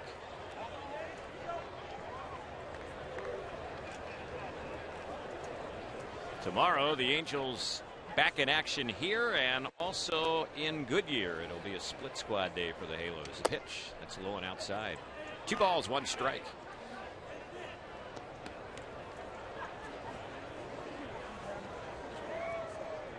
Francisco Rodriguez, the 5th pitcher of the day. We've seen C.J. Wilson, LaTroy Hawkins, Luke Van Mill, Don Roach, and Rodriguez. The 2-1. That's fouled back behind the plate. So the Giants are down to their final strike with 2 outs in the ninth. 2-2 on Emmanuel Barris.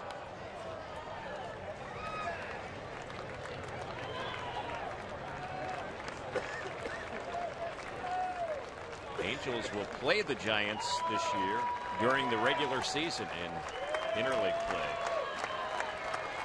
Here's the 2-strike pitch. Chopped foul over on the right side. Angels will host the Giants in June on the 18th, 19th, and 20th. That'll be a Monday, Tuesday, and Wednesday series in June.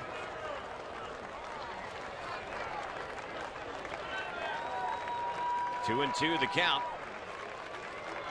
Again, Rodriguez delivers. It's smacked to second. This should do it. It's handled by Lindsay. His throw is in time, and the ball game is over. So it ends on a 4-3 ground out, and the Angels come away with the victory here today in Tempe, beating the Giants by the final score of 9-5. Good day for the Halos, who get back on the winning side, improved to 4-2 this spring.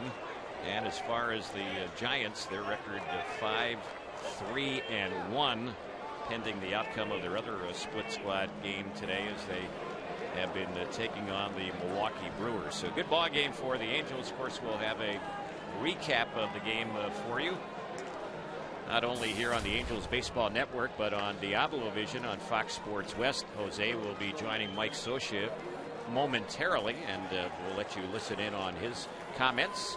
And then on the television side on Diablo Vision on Fox Sports West, you can check out Jose and Mark Langston for more coverage there as well. The Halos coming away with the victory, beating the Giants today by the final score of 9-5. Let's go down to Jose Mota and Angels manager Mike Scioscia. Thanks a lot, Terry. Mike, how pleased are you with what your offense showed right off the get-go, pressing the issue on the base pass? Oh, I'll tell you, Peter Borges and Eric set the tone. With especially the first inning with the first and third, good base running at second and third. Howie, good situational hitting, and good base running gets another run with Eric. That part of it was impressive, but we're really happy where we saw C.J. Wilson. Great seeing Mark Trumbull at third base to break the wraps and get his first couple plays down there, and obviously killed that ball in left field. Our kids looked good in the end too, so it was a good day. With C.J. the ball coming out of his hand, how did you see it? And any concerns about his left hand that got hit by that ball? Well, when it happens, you never know. I didn't know if he had tweaked a nail or broke a nail or split something. It got a good part of his hand, but it kind of went through his fingers, and he said he was fine. We'll see tomorrow, but it doesn't look like it's anything. We saw Troy Hawkins for the first time, the ball coming out of his hand the way you wanted it? I guess it was probably what you might expect for the first time in a veteran pitcher trying to work his way in. He'll have more velocity and a little crisper stuff as the spring goes on, but it's a good for him to get that first outing anyway. And lastly, many fans waiting, the progress on Kendrys Morales, where do we stand right now? He'll run the bases tomorrow in spikes, and hopefully come out of that fine and repeat it, and see if he can't get in the game by the middle to end of this next week. As always, Mike, thank you very much. All right, Jose, thank you. Terry, back to you. All right, thanks, Jose. The Angels have a good day today before another big crowd, a second straight sellout here at Tempe Diablo Stadium. Angels winners over the Giants by the final of 9-5. For those of you watching on Diablo Vision, Jose and Mark Langston will have a lot more post-game analysis, and on the radio side, we'll have more from Tempe as well. This is the Angels Baseball Network and Diablo Vision on Fox Sports West.